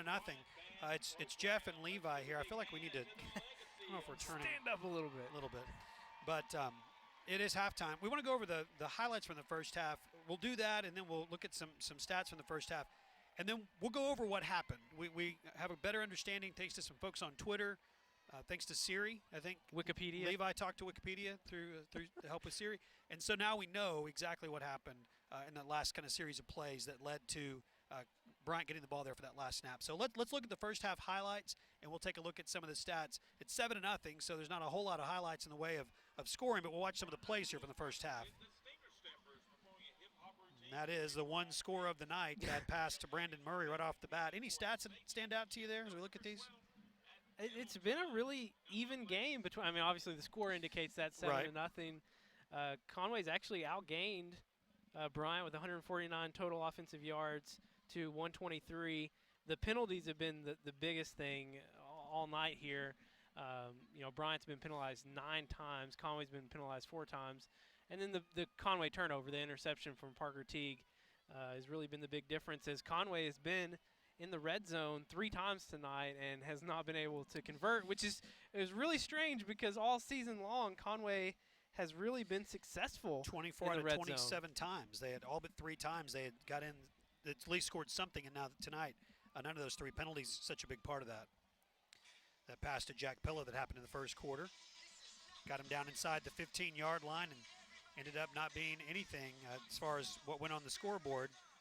Yeah. So the Cats trail 7-0 here. Anything else? I was going to say, Jack Pillow, your leading receiver in the first half, 3 receptions for 64 yards. And Joe Thomas, 2 receptions for 35 yards. And that's been it. Receiving, passing game just hasn't had a lot of opportunities tonight. And this is a good Bryant defense. I mean, you look at their scores throughout the year. They held the interception there that was picked off by Mike Jones, but they held North Little Rock to 38 points, which before tonight, only Conway and Bryant had kept them at 38 points. And so this Bryant defense is good. You see what they've done throughout the year, and they're playing another really good game tonight. Again, the score is 7-0 with Bryant in the lead. As we watch the final few highlights here, let's go over the last series of plays that happened. The Wampus Cats had the ball deep into Bryant territory, a chance to score, a lot of confusion. You see the play start to happen here in front of you. So kind of explain what it is we figured out. Yeah, this is the scenario. We had 1st and goal from the 3. Parker Teague taking that direct snap, design run play, gets tackled for a loss. So 2nd and goal from the 4. 3rd and goal, or on the 2nd and goal from the 4, we have an incomplete pass. 3rd and goal from the 4 is when we had that pass interference call. On the pass to Pillow in the corner. Yeah, pass interference, but it was to repeat the down. So that's been the big difference here is, if you watch a lot of football on Saturday and Sunday in college and the pros, pass interference is an automatic first down. But in high school rules, it's not. You repeat the down. And because we were at the goal line, typically it's a 15-yard penalty, but we were 3rd and goal from the 4, so it was half the distance to the goal. So it repeated the down, 3rd and goal from the 2. Right. We had an incomplete pass to McCall-Dale, and then it was 4th down and goal from the 2 when Parker Teague tried to sneak the ball in on the quarterback sneak, was stopped, which was the turnover on downs and why Bryant had one play there to end the first half. But as confused as we were up here, ton of confusion on the field too. I mean, teams were running off, just a lot of. They obviously thought when Parker Teague ran the ball that it wasn't a turnover on downs. The way they were reacting was that it was because no timeouts, the clock ran out. Yeah. But the refs were trying to say, no, can't leave yet. There's actually turnover on downs. We got to play one more play here. The refs, they've thrown the flags a lot. They've been a part of the game tonight. But as you mentioned earlier, they've thrown flags where there have been penalties. And I don't know that they're making anything up. It's a highly intense game. It's a rivalry game. It's kids playing for a lot, looking to get a win and be the number 3 seed in the 7A Central. And host a first round game next week. We did want to update the scores for you real quickly. South side and north side. Conway needs a north side win. North side's leading 17-6. Cabot and North Little Rock. Conway needs North Little Rock win. Cabot is winning that game 21-3. So we need one of those two to keep going the way they're going. It'd be nice. We'd like to get the win and get the 3 seed. But things are looking up for Conway to host next week. Now, they would be hosting, if they're the 4 seed, they'll host the loser of Springdale and Rogers. And Rogers is beating Springdale right now. So if the scores hold like they are right now, next week, Springdale at Conway, same 2 teams that opened the season in week 1. Well, and that's a similar story to last year as well. Exactly. So that's where we are right now. It is halftime, 7-0. The Bryant Hornets have the lead. That concludes your Conway Regional Health System halftime show. Thank you to them. They have done so much for us the last couple of years, making Wampus Cat to Go a reality, and that means so very much. Speaking of Wampus Cats to Go, I want to show you something now that our crew has put together recently. And we asked them to do this for a number of reasons, not the least of which is that we wanted you to be able to see what goes into these productions that we do every Friday night, and we get a chance to be on TV and tell you, and people recognize us and ask us about the Wampus Cats, and that's really cool. But the people who do the work, they're the ones you're about to see. Hope you enjoy this. A little behind-the-scenes look. Conway Corp Channel 5.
At Panther Stadium. Good evening. It's Jeff Matthews and Levi Gilbert, and we are here tonight as your Conway Wampus Cats play on the road against the Cap.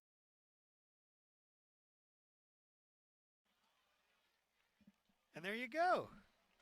I love it. I love it. And it's we work with a great crew of people who work really hard on Friday nights. And when we say it every week, they leave Conway a lot earlier than we do, and they get back a lot later than we do, and they do great work. And it's a pleasure to do this. 16 years. This ends our 16th regular season of doing Wampus Cat football, and it's a pleasure. We'll continue next week, of course, with the highlights or with the playoffs, and then beyond. Hopefully, we'll keep playing some football this year.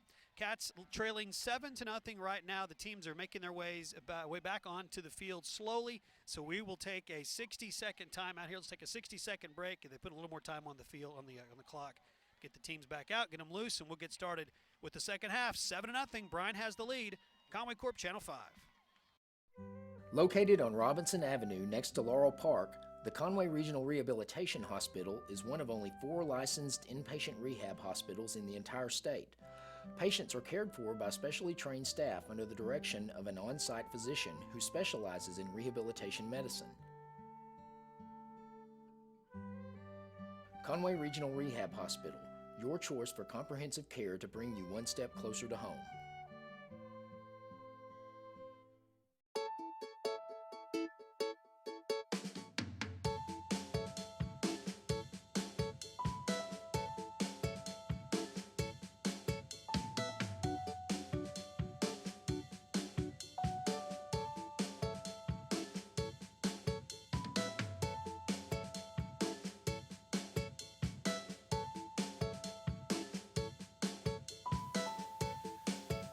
It's hard to stop a train.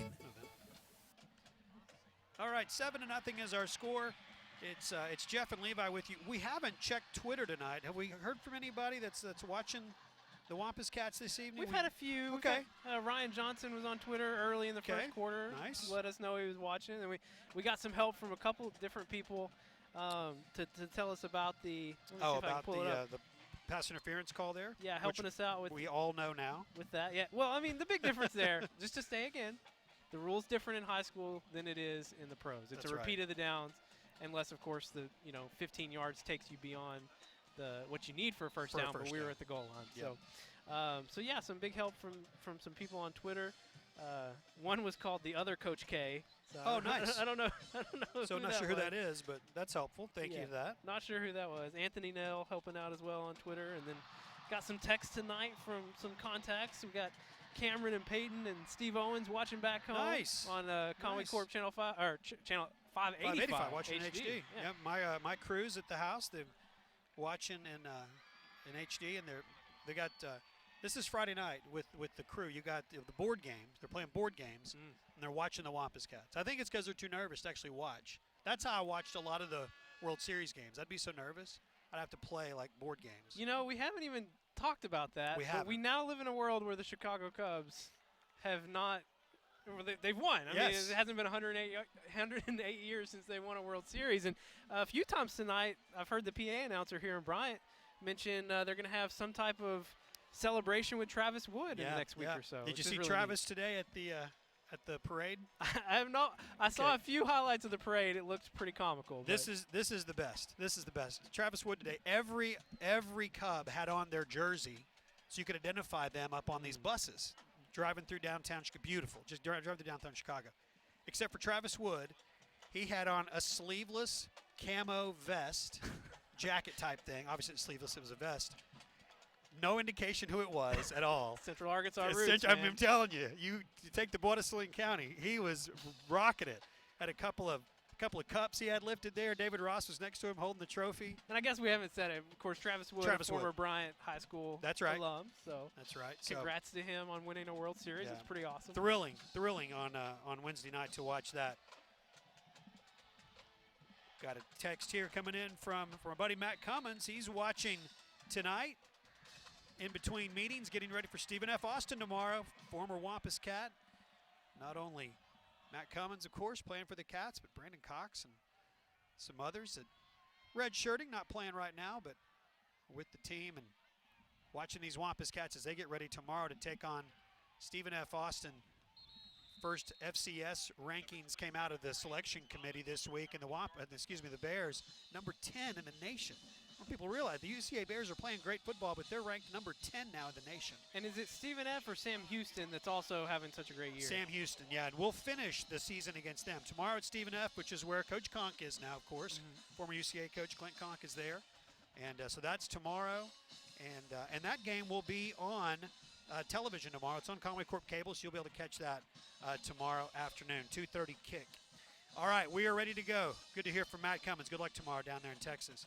7-0, Bryant has the lead, and they have the football to begin the second half. Heffley, pass is complete. Good little move after the catch.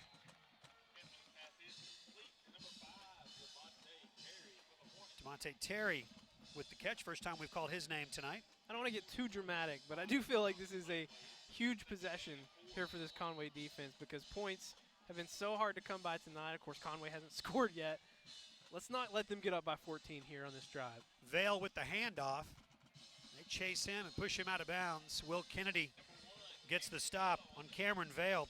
Vale was actually, he was probably going to be the quarterback for this team before Ren Heffley moved in from Pulaski Academy. Heffley, a sophomore.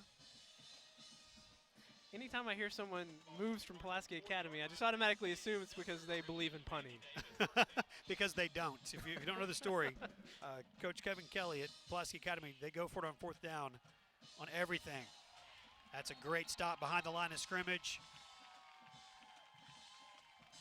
Kawan Green continues to play great. Logan White there, Nick Fletcher as well. That's a combination right there. Green, White, and Fletcher. Love Man. it. Ball back at the 38-yard line. It's 2nd down and 12. They've got to get to midfield for a 1st down. 4 wideouts. Cameron Coleman, senior running back, sets up next to that sophomore quarterback, Heffley. Now he'll change sides. Cool night, week 10, still not a cold night. Heffley throwing over the middle. Incomplete. Pass was intended for Reese Coates, and it is 3rd down and 12.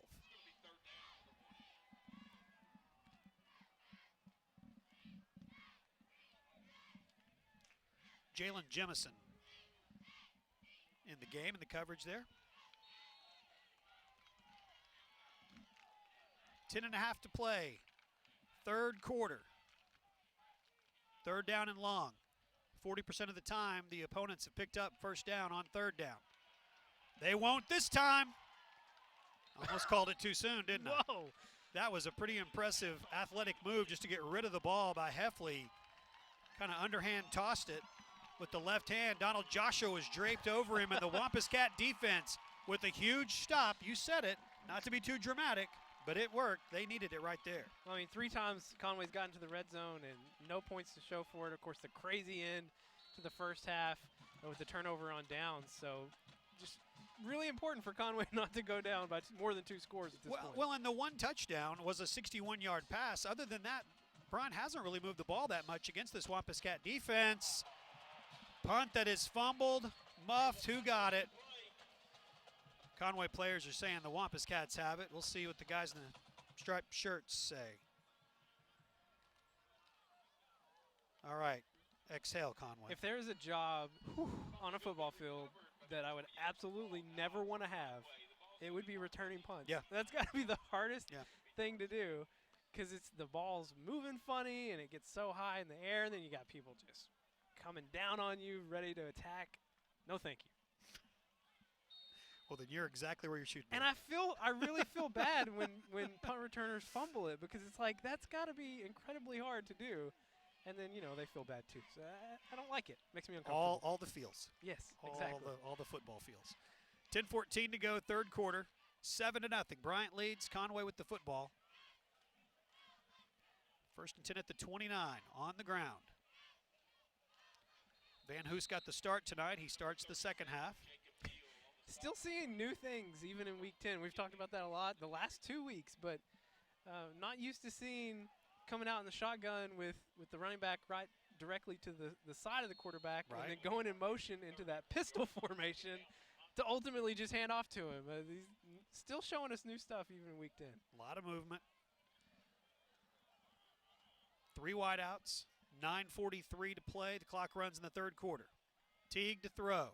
Over the middle. Good defensive play. Knocked it loose of Marquise Pleasant. It was Hayes that was there, Andrew Hayes, sophomore defensive back. And it will be 3rd down. 3rd down and 8.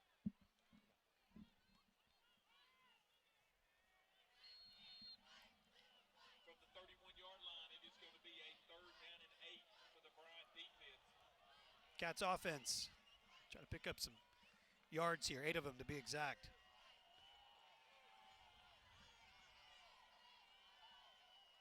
Parker Teague throws.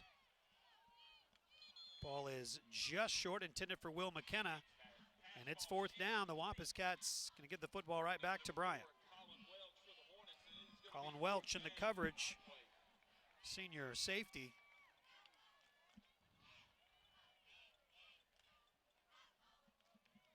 And still, even though we've moved the ball and we've got into the red zone 3 times, still just trying to get some sense of rhythm offensively. Yeah, and it's been tough in the passing game. 5 of 17 tonight with the one interception as well. Cameron Tilley to punt.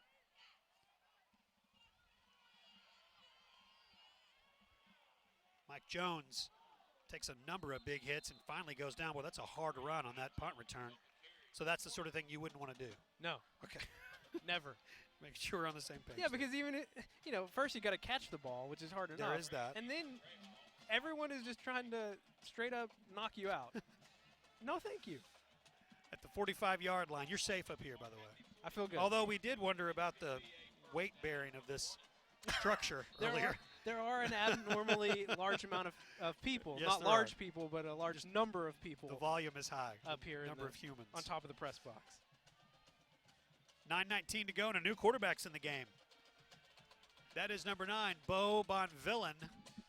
One of the best names that you'll hear in high school football. Handing off to Cameron Coleman. So not sure what the story is with Ren Heffley. He took a huge hit on that last play when Donald Joshua got him. So I don't know if Heffley is injured or they're just going to give Bonvillain a few plays here. You know this has been my dream. I know. For a few weeks now, when I was doing a little research on Bryant and saw that they had a player named Bonvillain, I'm going to cue up my James Bond quotes. You actually thought he played for Catholic. You were excited about him a week ago. Yeah. So now here he is. He's playing number 9. I'll let you take this. I expect you to pass. Oh, no. And the catch is made. Bonvillain's pass caught by Luke Curtis. Senior tight end took a big hit at the 35-yard line. And it's 1st and 10, Bryant.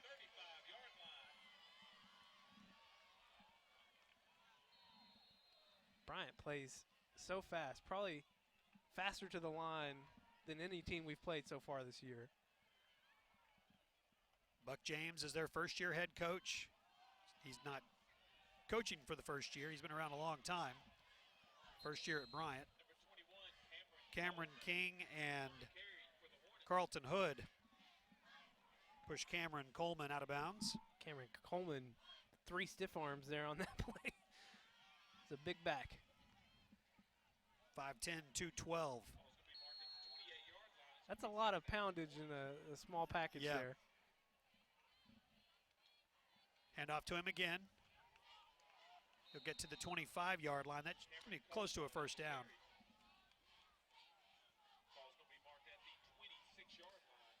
Give him the 26, it'll be short. So 3rd down and a yard.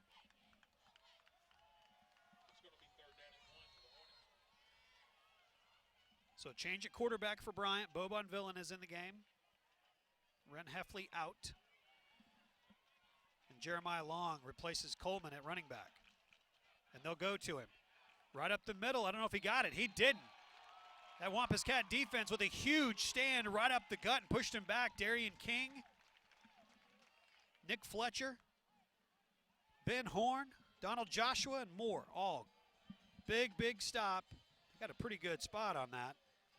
It'll be 4th down and a yard. And you mentioned it. Other than that first scoring, or the only scoring play for Bryant, Conway defense really hasn't given up a lot of big plays, and really Bryant has been their own worst enemy with 9 penalties in the first half. So it looks like their version of the Wildcat. As Coates comes in to take the direct snap, and he will get the first down. He'll be taken down at the 15-yard line. It's 1st and 10 for the Hornets. Reese Coates played quarterback for Pocahontas last couple of years. He's here as a receiver, but took the direct snap there. A lot of weapons on this team. A lot of smart athletes on the field that have quarterback experience playing in other positions. Short gain. 2nd down. Number 3, Reese Coates on the carry. Great blocking by number 33, Hayden Knowles. And number 51, Got Hayden Knowles in the game. a linebacker that's going to go to Harding to play college football. They've got him in on offense, providing some blocking. 6:25 to go in the third quarter. Bryant leading 7-0. Coates, direct snap, brought down at the 13. And it's third down. It's first time tonight that Bryant's been in the red zone. Their one touchdown was a 61-yard touchdown pass, and took until the halfway mark of the third quarter to actually get inside the 20. Haven't been used to seeing the blue team this deep in the other team's territory. We've seen the white team get there a lot tonight, just hadn't been able to put up any points. So third down. Scoreboard operators are struggling here tonight with a lot of different things. Coates is looking to throw. He is pressured. Logan Camp tracked him down at the 21-yard line and pushed him out of bounds. It is fourth down. They'll put the ball at the 21. It's going to be a 38-yard field goal attempt. They'll send Hayden Ray out there. Watch Logan Camp. Tracked him down. Great play by Camp.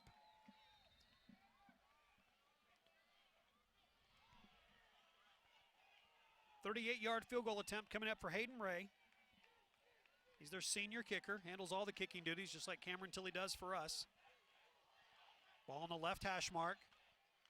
Good snap, good hold. No good. Well, the Wampus Cat defense with a huge hold there, and that Logan Camp play was enormous. Pushed them back. They were forced to kick a field goal, had plenty of distance, but it was wide left. And it's 1st and 10 Wampus Cats at the 20-yard line. Conway defense is saying, hey, offense, we're doing all we can out here. You got to get some points on the board.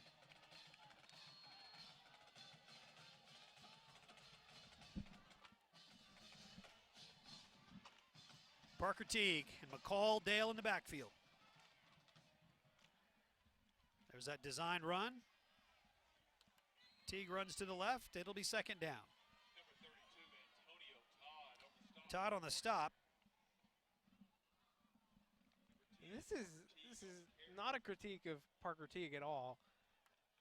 But if we're going to run the ball, let's get it in the hands of our running backs, who are some of the best in the state. Yeah, we've seen, is that the 5th carry tonight? 5th time, yeah. 5th. Well, if you count the sneak, I guess it'd be the 6th time. But much different look for sure. There's McCall Dale. Dale dives forward to the 24-yard line. It'll be 3rd down and 6.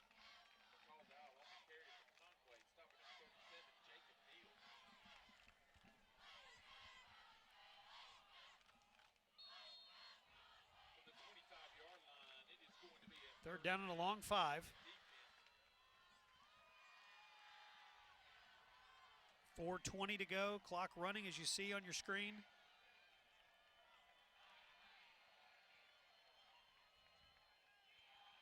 Teague throws. Just off the fingertips of Will McKenna. He's looked for Will quite a few times tonight. They haven't been able to hook up. It's 4th down. This Bryant defense hasn't been that great this year. I mean, they've given up 150 points. I think that's maybe 2nd in the conference. But tonight they've really stymied this Conway offense. 4th down and 5. Cameron Tilley on to punt. High spiraling kick. Caught by Mike Jones at the 36-yard line. It'll be 1st and 10 for the Hornets. The Wampus Cat defense that has played really, really well tonight is going to be back on the field. Just to give you some comparison on how many points the Bryant defense has given up, 150. Conway's only given up 137. I guess make that 144 right now on the season. But it's such a disparity in the records, 3 and 6 versus 6 and 3. Bryant's offense has been much more explosive than Conway's. They've scored 180 points on the year compared to 147 for Conway. 4 minutes to play in the third quarter. Von Villen in at quarterback still. Left-hander will throw. Coates came back to make the catch.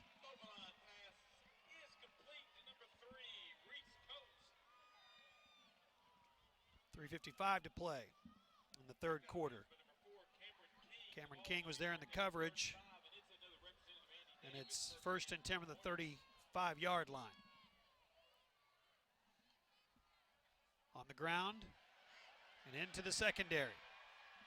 It's Jeremiah Long. Will Kennedy there on the stop. It'll be 1st down at the 11-yard line. So 1st and 10 from the 11. And Bryant playing quickly. And they're moving the ball much better, it seems like, since they made the change at quarterback. Whistle, flags are thrown. Well, and I was about to say, I think I know what Coach James told his team at halftime. Stop with the penalties, but yeah, would have been a little bit too soon if I had said that. Now 10 penalties on the night against Bryant. 9 of them in the first half.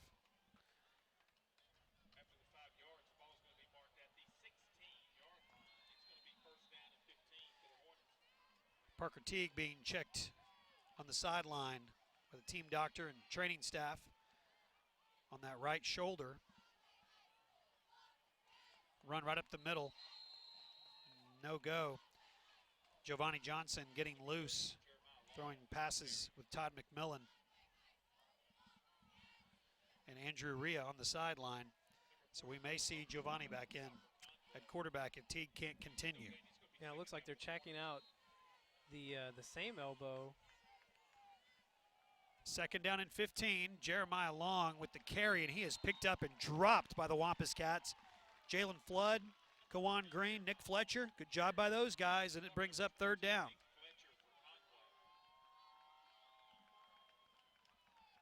Gentrell Taylor hustles on.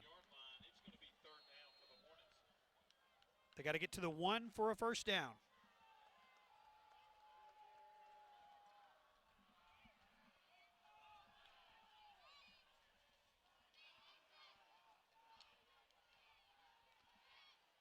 Von Villen throws. Pass is caught, tackled just at the 1-yard line. It'll be very close to a 1st down. Reese Coates goes up and makes the catch. Darnell Washington there in the coverage.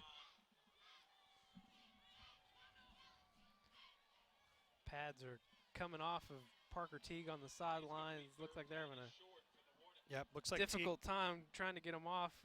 Teague's going to be done. Giovanni Johnson's going to come back in this game. Quarterback, it is going to be 4th down.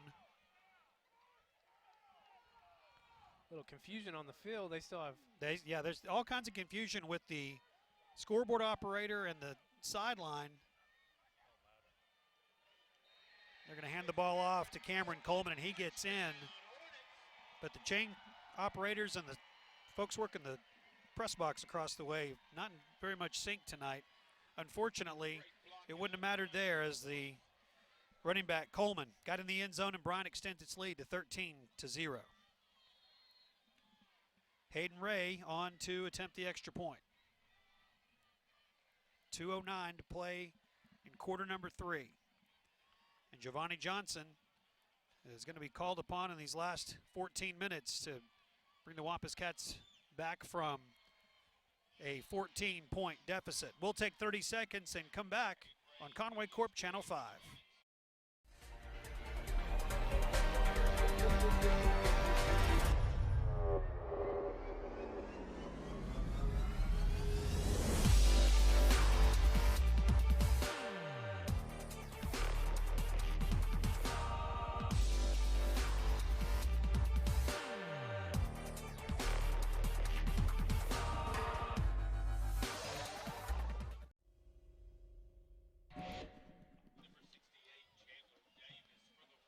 .209 to play in the third quarter. They were able to get the pads off of Parker Teague. He's standing on the sideline just behind the cheerleaders. And he being worked on there by team doctor and training staff. He is not going to be available the rest of the game. So it's Giovanni Johnson who will be, and we'll see what Giovanni can do. you know, if they continue the quarterback run, he's much the better runner of the two between he and Teague, so maybe that's something that we'll see them continue. Cats going to come back from 14, though, if they want to beat Bryant tonight and get that 3 seed. They still have a chance at the 4 seed no matter what happens tonight, but they'd love to win and just lock up that 3. Plus just beating Bryant. That's what you want to do. They want to beat us, and we want to beat them. That's why you tee it up. Yeah. First time Giovanni Johnson got a start this year was on the road at Cabot. They trailed 14-0 at one point, so who knows? Giovanni Johnson might be able to come in, give a little bit of a spark to this offense. It's been pretty stagnant tonight. So he may be thinking, I got him right where I want him. This is exactly where I want to be. Total offensive yards for us tonight? Where are we? We are at 159 on 44 plays. Okay. So an average of 3.6 yards per play. Well, let's try to improve on that here. 2:02 to play in the third quarter. Giovanni Johnson is in, the sophomore quarterback. Giovanni, 6'3", 185-pounder. He'll hand off to Michael George. Speaking of that Cabot game, that was a big night for Michael. Dixon on the stop for the Hornets.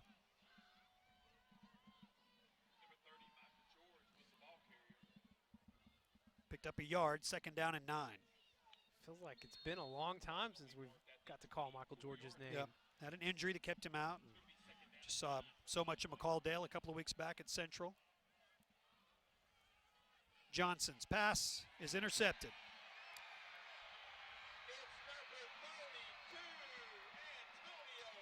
Antonio Todd with the pick 6, and Bryant leads 20-0.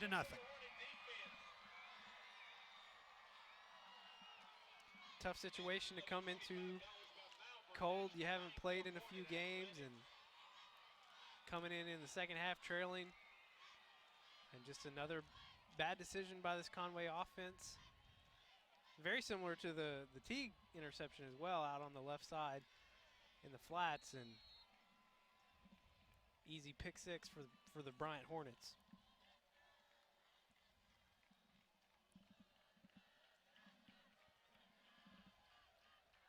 Ray on to attempt the extra point.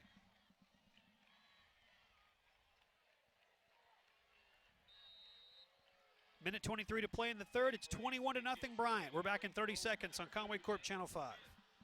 With 4 locations in Conway and Greenbrier, some with extended clinic hours, our dedicated team provides therapy services, including physical, speech, and occupational therapy, aquatic therapy, cardiac rehabilitation, sports outreach, and pelvic floor rehabilitation.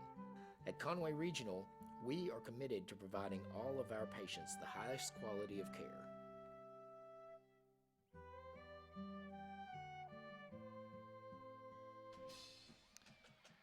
$21-0. Bryant leads Conway, and they have put 14 on the board quick, Levi.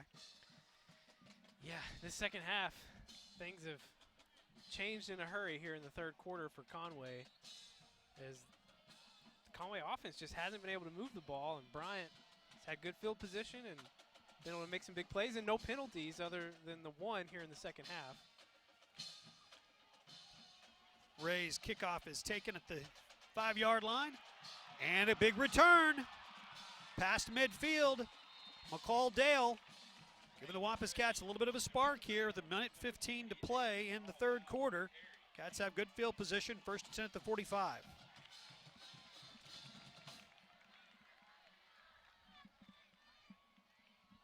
Be interesting to see what they do with Johnson here early in this possession. Try and ease him back in after the interception.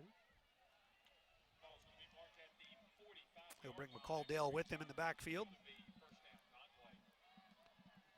Thomas Cloyd, Jordan Davis, Brandon Moss, Keandre Clay, Nathan Turner. Right to left, your offensive line. Jack Pillow sets up at the H-back with Giovanni Johnson trailing 21-0. Thomas in motion. Dale to the 41-yard line. 2nd down and 6. Hayden Knowles on the stop for the Bryant Hornets.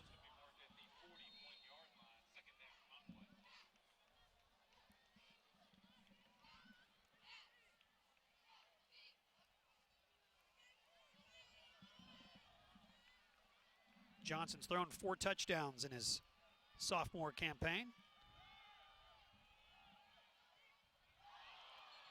Almost intercepted, looking for Joe Thomas. Colin Welch almost had a pick, and it's 3rd down and 6.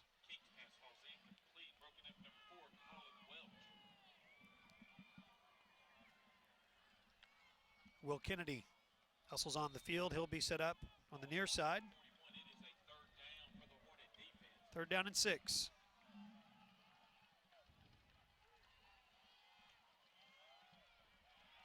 McCall Dale on the carry and not much going on. He is dropped by Hayden Knowles, and it is 4th down. Tough spot for Conway here as you're down by 3 scores.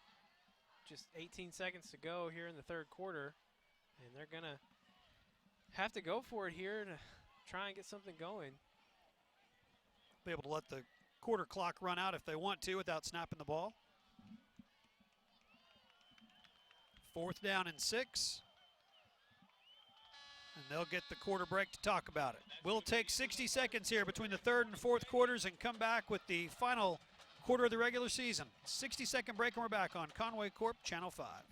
Steve's Auto Center is dedicated to getting your vehicle safely back on the road. From fender benders to a major collision, we offer the area's most advanced auto body repair services. With expert workmanship and the highest quality materials and paints available, we strive to exceed your expectations. And count on us for Central Arkansas's best towing and recovery services. We'll travel anywhere in the state at any time to rescue your equipment. Come to Steve's Auto Center for all your automotive needs.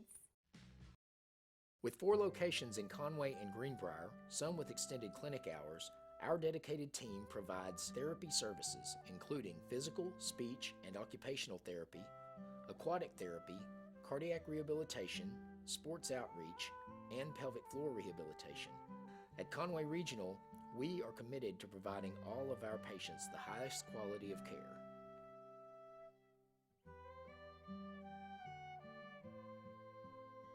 Yeah. 21-0. We are starting the 4th quarter. The Cats facing 4th and 7. Giovanni Johnson's pass is complete on 4th down. Got Joe Thomas, a Conway Regional Health System 1st down, move the chains.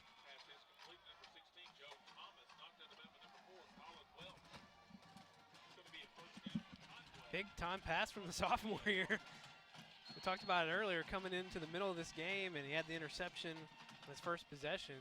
Hard to come into a game this cold, and you know it's been a few weeks since you've got to see any live action. On the ground, Dale. McCall tripped up at the 25-yard line.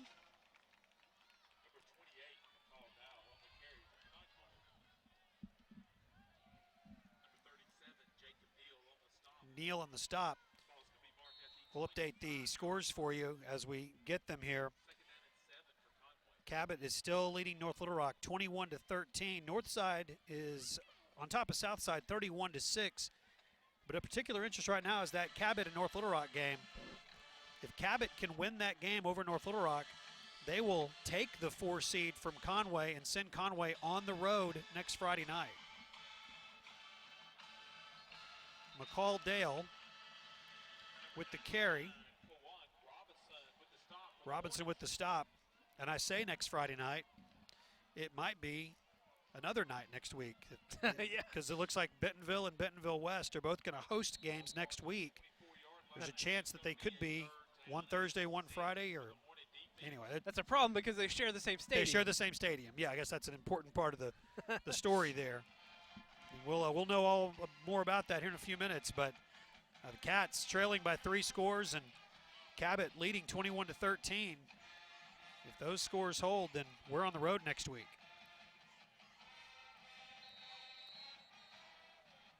Flag thrown. Actually, a timeout is going to be called, so wave the flag off. 10:27 to play in the game. Cats trailing 21-0. We will take 30 seconds and come back on Conway Corp Channel 5.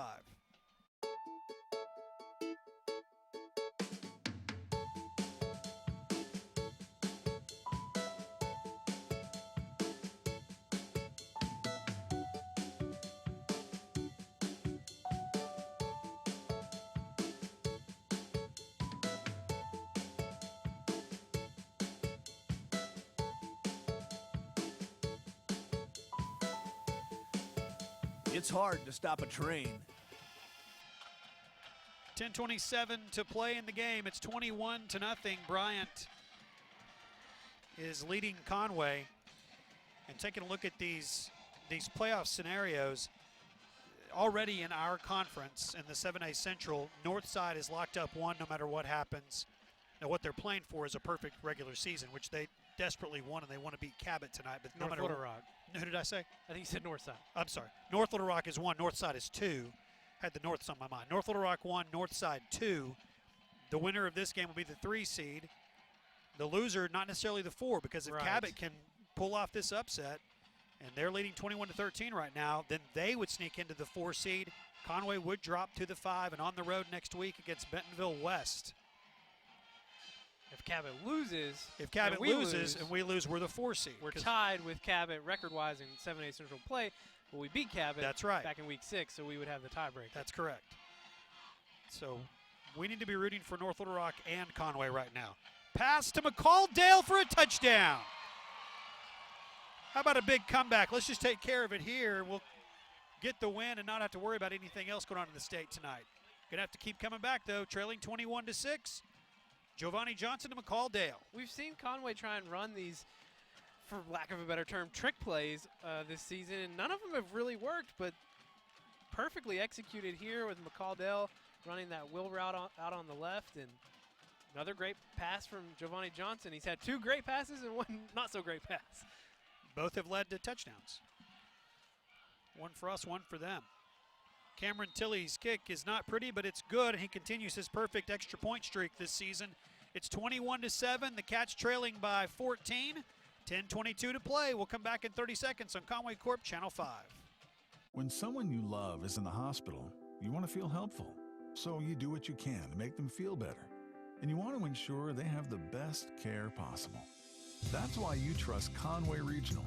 We've invested $100 million in new facilities, services, and technologies to become the most complete and comprehensive healthcare system in our area. It's why we're consistently named the region's most preferred hospital. Conway Regional, our quality, your trust.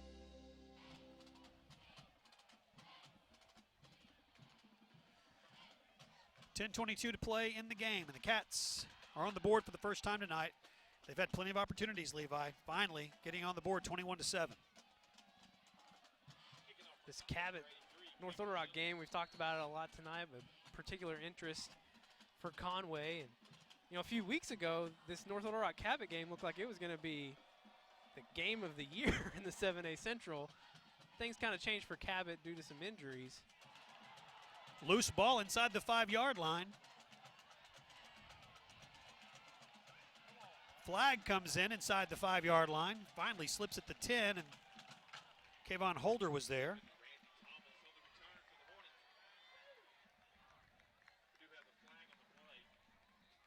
See what this flag's all about. It's like Randy Thomas bobbled that return, and then I don't know if he thought he didn't have to return it. He kind of slowed down. It's a block in the back, and so that's going to push the ball, I would assume, halfway to the goal. And it will. So inside the 5-yard line, and the Wampus Cat defense, a huge opportunity right here to get a stop.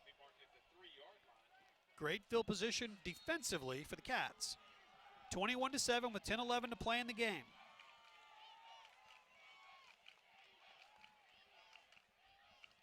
How'd they say the quarterback's last name? Bonvillain. Bonvillain is the quarterback. Handoff out to the 9-yard line. That's Terry. I still prefer Bonvillain. Yeah, you know, me too. But we should say it right, probably. Bonvillain.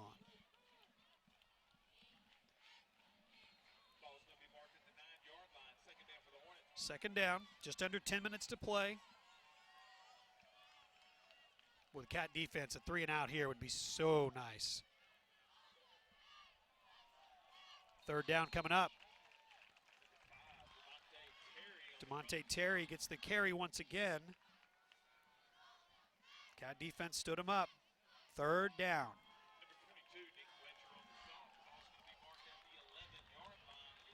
Ball's at the 11. 9.5 minutes to play in the game. Cats trailing by 14.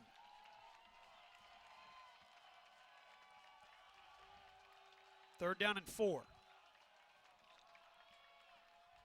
Bryant sends a man in motion. That's Curtis, their tight end. Bonvillain will throw. Pass is complete. Cameron King wraps him up but can't get the stop.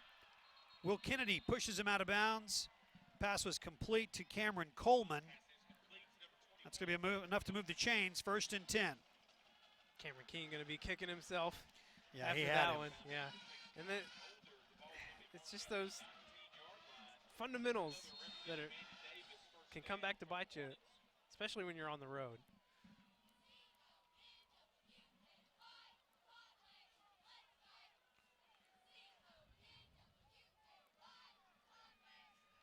First and 10, 9 minutes to play.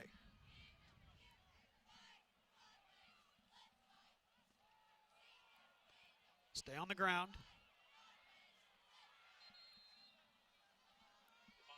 And Bryant's going to shift into their ground attack here in the fourth quarter, try and milk this clock as much as they can after Conway's had a little bit of a resurgence in momentum. After the touchdown and then pinning them deep in their own territory at 3 and out would have been huge. Instead, they get to run the clock, 8.5 minutes to play. Bonvillain on to replace Ren Heffley, the starting quarterback. Bonvillain pressured by Camp. That's a loose ball, incomplete, and it will be 3rd down and 5. Coach Ashcraft exasperated on the sideline. He's been that way a lot tonight. Very animated tonight for sure. All right, 3rd down and 5, 8:17. The clock stopped with an incomplete pass.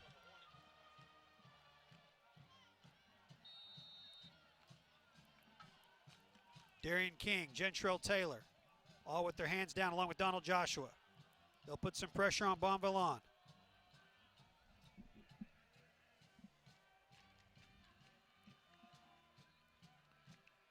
Bonvillain will throw. Complete to Coleman. Coleman to the 30.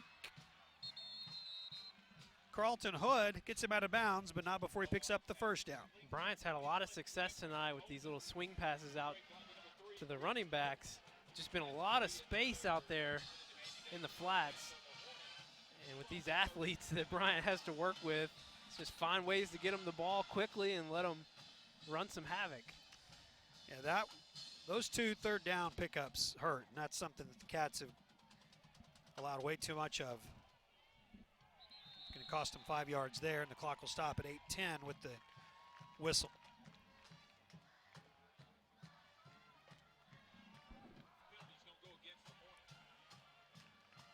Cats need the football back, and then the football back again. 11 penalties against the Hornets. 98 yards. Bonvillain's pass is complete to Coates. That's a nice open field tackle. Kevon Holder.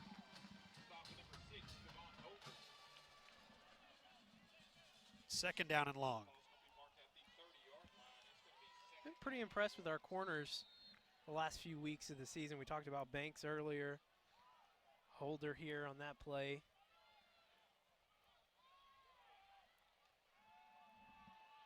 Bonvillain throwing deep.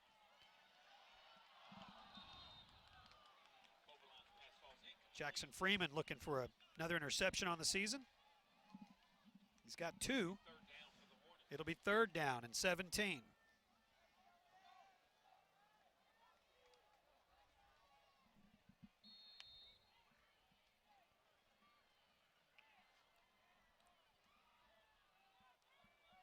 Big 3rd down here for Conway as the clock is beginning to become an enemy for these Wampus Cats, down by 2 scores. 7.5 to play in the game. Bonvillain will roll and throw. Incomplete. Wow. That will stop the clock with 7:30 to go and bring up 4th down and 17. The Cats going to get the football back. Paying attention to what's going on over in North Little Rock tonight. 10:32 to play, and Cabot is leading North Little Rock 21-15. So 21-15, Cabot up 6 with 10.5 to play. Again, the significance of that is a Conway loss and a Cabot win. And Conway drops to 5, and they'll be on the road next week. If Conway can come back, or if North Little Rock can come back, Conway will end up as the 4 seed. Actually, if Conway can come back, they'll end up as the 3 seed. Will Kennedy inside the 30. Will the thrill with the big punt return, and the Cats are in business.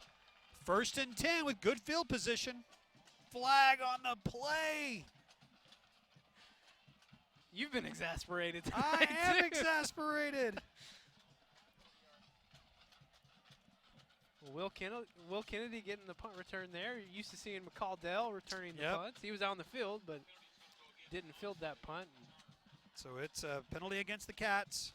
That will negate a nice run.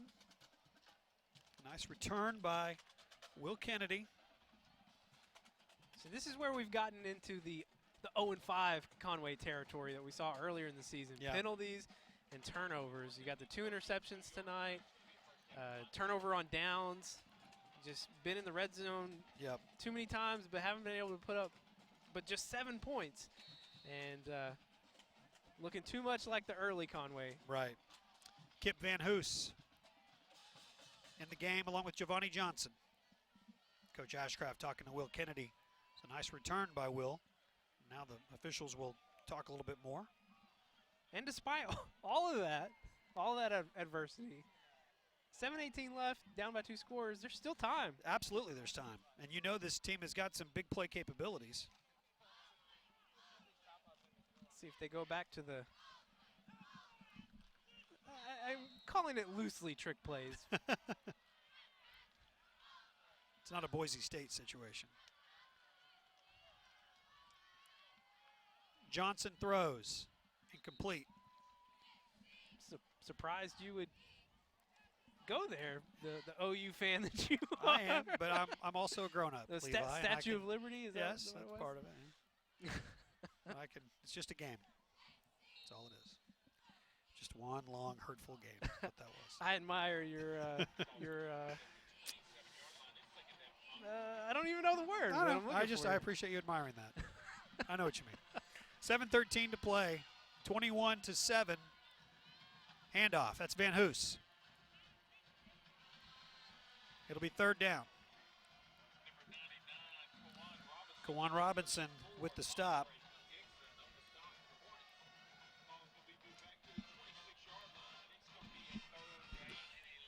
Third down and 11. Cats looking to pick it up here. You know that most likely 4-down territory. 6:47 to go, 6:46, 6:45. The clock's running in the 4th quarter. Cats trailing 21-7.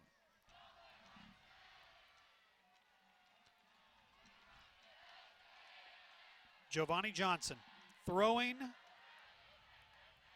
and overthrowing everybody. Will Kennedy and Joe Thomas were both deep. Surprising that they haven't really looked more for Marquise Pleasant in those vertical routes like that. Yeah, Pleasant only been targeted 2 times tonight, both times in double and even triple coverage. And he's almost come down with both of those passes. Cameron Tilley on to punt. Taken at the 40-yard line by Mike Jones, and that's where where Bryant will take over 1st and 10. I've got Cabot on the brain because there's an update from North Little Rock. Cabot on a punt snaps the ball through the upright in the end zone, according to Jeremy Muck of the Arkansas Democrat-Gazette. It's good. It's good for 2 points. So it's now 21-17. Cabot's leading 21-17 with 7:11 to play. And so, again, that's significant because no matter what the outcome is here, if Cabot loses to North Little Rock, Conway is at home next week. A Cabot upset of North Little Rock and a loss by Conway to Bryant would send the Wampus Cats on the road to Bentonville West next week in the first round of the playoffs. And the more this clock continues to tick here, the more that Conway fans are going to become North Little Rock fans. Very much, yes.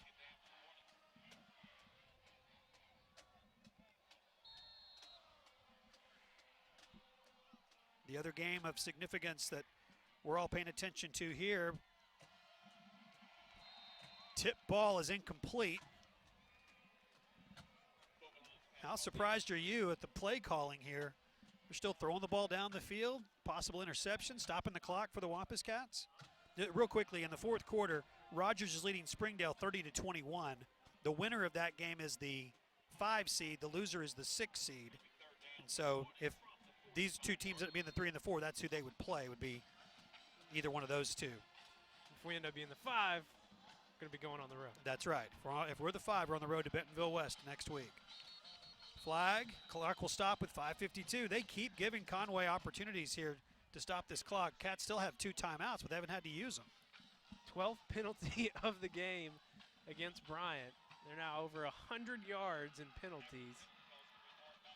But it largely hasn't mattered, especially here in the second half, mostly because of the Conway turnovers.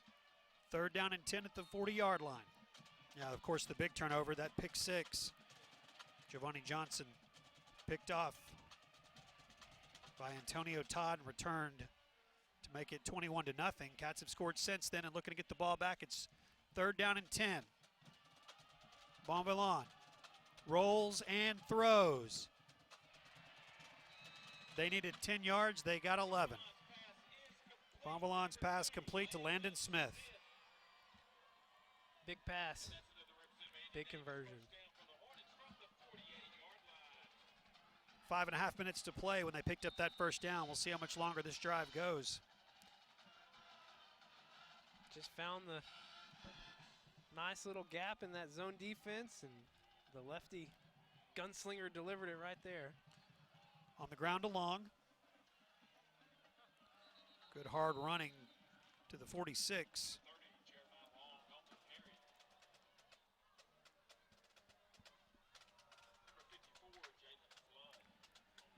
Flood on the stop. Kawan Green, Darian King. Under 5 minutes to play in the regular season finale.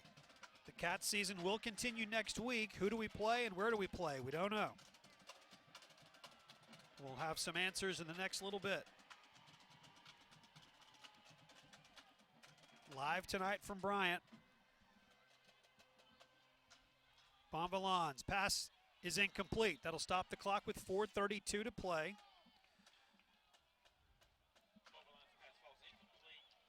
Surprised we're ahead of that Cabot game time-wise, yeah, given how much Cabot runs the ball. Still 7 minutes or so to play in North Little Rock. And Cabot is winning that game again, 21-17. A Cabot win, and they're the 4 seed if this score holds. A North Little Rock win, and Conway's the 4 seed. The difference in 4 and 5 is playing at home versus driving to Bentonville next week and playing. Bonvillain pressured, gets rid of it. Incomplete. It'll be 4th down. Joshua has had so many almost sacks tonight. He's gonna be a little frustrated. Earlier in the game, it looked like he had a sure sack, and the quarterback just did a forward pitch, yes, about 10 yards. Right, like a backhand pitch. All right, so 4th down. 4th and 7 will force a punt. Will Kennedy and McCall Dale back deep.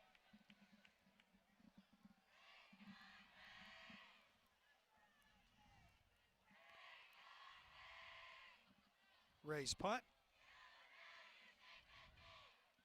Out of bounds, and Conway will take over 1st and 10.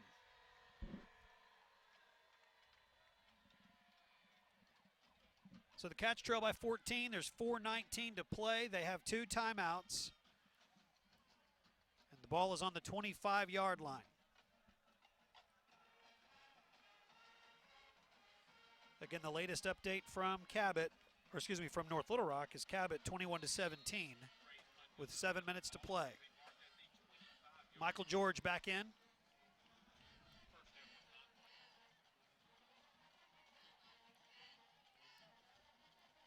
Johnson will throw. There's the hitch, and he wants to go. Pressured, going to have to help him out. Johnson throws. Incomplete. Colin Welch was there. It's second down and 10. Johnson doing his best to improvise and just couldn't quite make anything happen on that one. Extending the play, though, giving the Wampus Cats a chance. This Cabot defense played pretty well this season. They gave up 38 to North Little Rock and 43 to Fayetteville, which are going to be the two number 1 seeds in the 7A. Other than that, they've pretty much shut teams down this year. Held us to 7 tonight, including 0 for 3 in the red zone in the first half. Second down and 10 with 4:07 to play in the game. Michael George is behind Giovanni Johnson, and he'll get the handoff.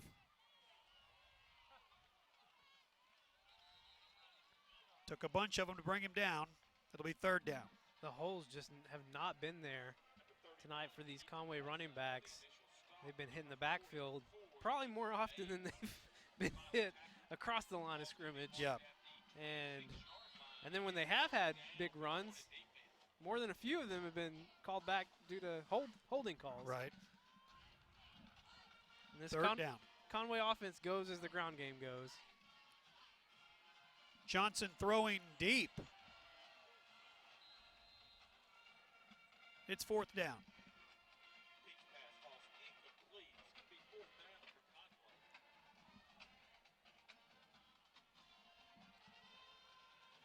So 4th and 9 with 3:29 to play, 3:26 rather.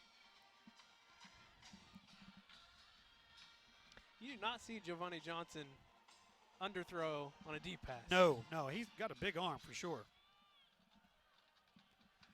4th down and 9, the Cats have to go for it, trailing by 14.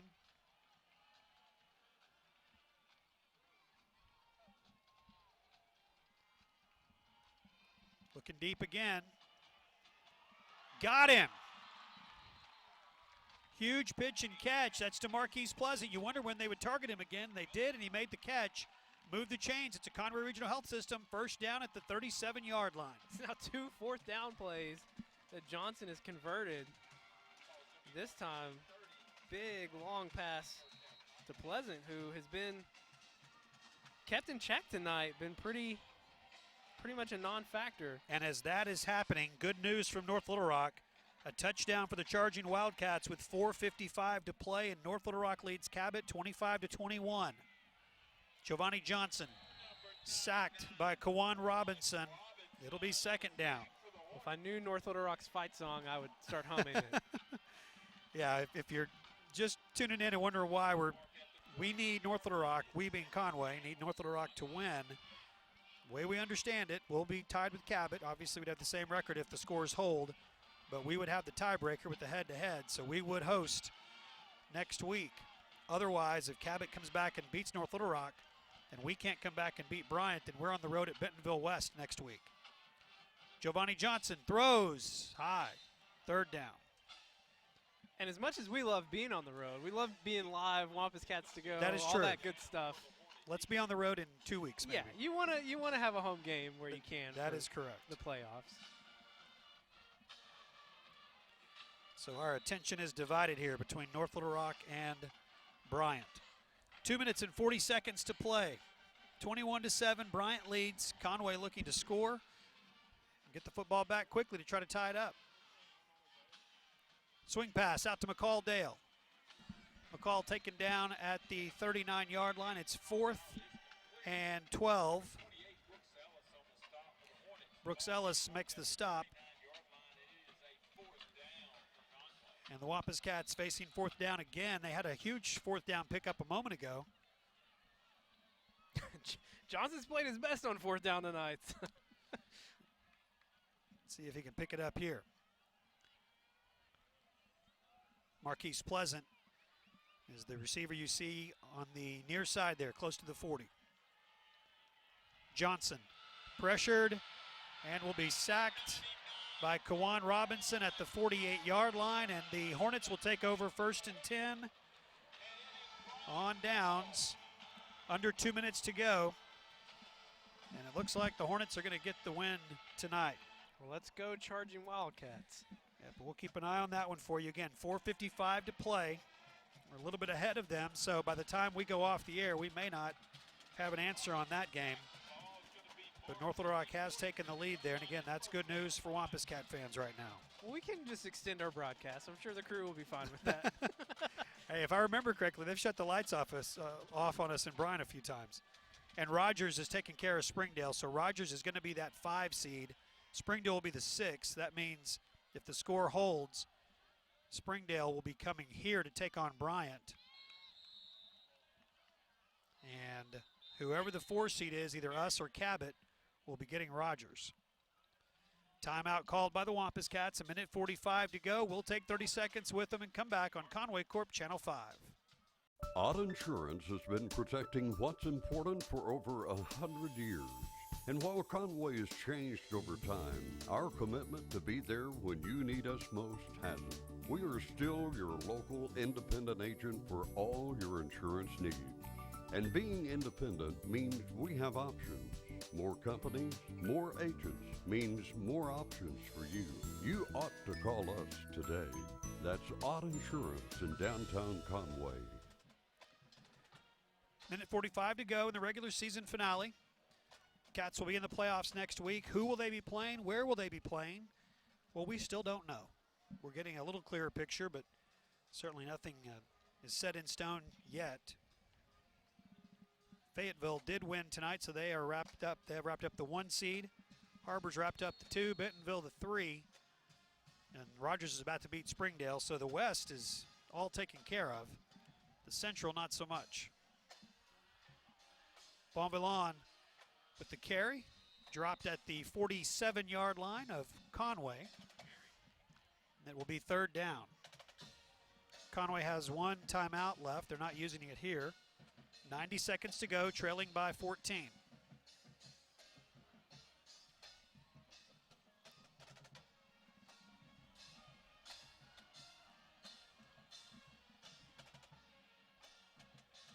Still 10 seconds on the play clock. It'll be close to just a minute to play before they snap it.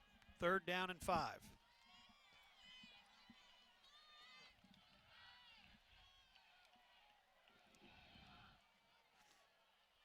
Bonvillon will carry, and he'll pick up the 1st down at the 40-yard line, and that's going to be the ball game because they will be able to run the clock out here pretty easily after picking up that 1st down.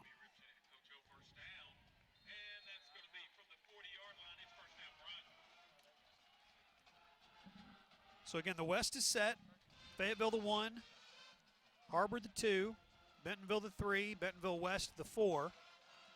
Rogers will be the 5 and Springdale the 6. Bryant is going to get the win tonight here. So they are going to be the 3 seed from the Central. That means they will host Springdale next week. Still waiting on some updates. Fort Smith Northside has taken care of Fort Smith Southside.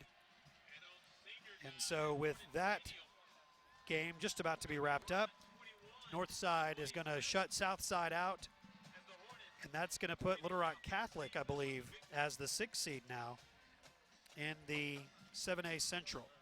So your final score, 21-7. Conway loses to Bryant. They end the regular season 3-7 overall and 3-4 in conference play. We will take 30 seconds, and we'll come back and wrap this game up and also tell you everything we know about the standings and how that's going to shake out, and plus an update from North Little Rock and Cabot. 30 seconds, and we're back on Conway Corp Channel 5.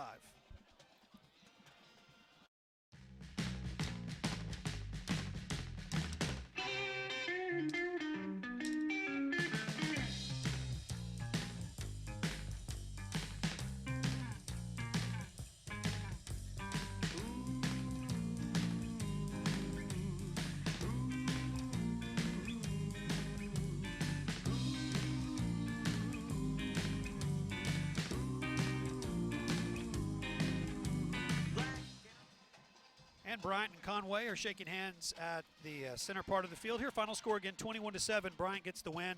Conway drops to 3-7 overall and 3-4 in conference play. We're updating the score from North Little Rock because that's the game that matters now. The way that ends is going to determine where we play next week. So what do we have update-wise? It was a field goal by Savannah Melton for North Little Rock, their female kicker, who's fantastic. And she kicked a field goal to make it 28-21 with less than 3 minutes to play. Yep. So North Little Rock is leading Cabot right now 28-21. If that score holds, then we will be the 4 seed at home next week against Rogers. Let's take a look at some of the final stats, Levi, and then we'll see if we have an update on that score. Yeah, here are the numbers that matter in this Conway loss tonight. Only completed 31% of their passes, just 53 yards rushing. Now, this Conway offense goes as the ground game goes, only 53 yards rushing tonight. And 2 interceptions, 2 turnovers on downs. That was the big difference for Conway. Too many turnovers and just couldn't get the ground game going. The injury to Parker Teague that happened in the second half, we saw Giovanni Johnson come in, and Coach Ashcraft talking to the guys now, and as they kneel right there, they still don't know. Obviously, they probably don't have any idea what's going on between North Little Rock and Cabot. We can update it again, 2.5 minutes to play, and North Little Rock leads 28-21. Again, if that score holds, then Conway is at home next week against Rogers. If Cabot were to come back and win, then Conway is on the road next week against Bentonville West. We can't even tell you what night that game will be because Bentonville High also will be hosting a first-round game. Those 2 schools share a stadium, and so the decision will have to be made. Will they be one played on Thursday, one on Friday? Will both be played on Friday in different stadiums? There's a lot of questions to be answered, and it seemed for a long time like that wasn't going to affect Conway. If Cabot comes back and wins this game, it very much will affect Conway. Any updates?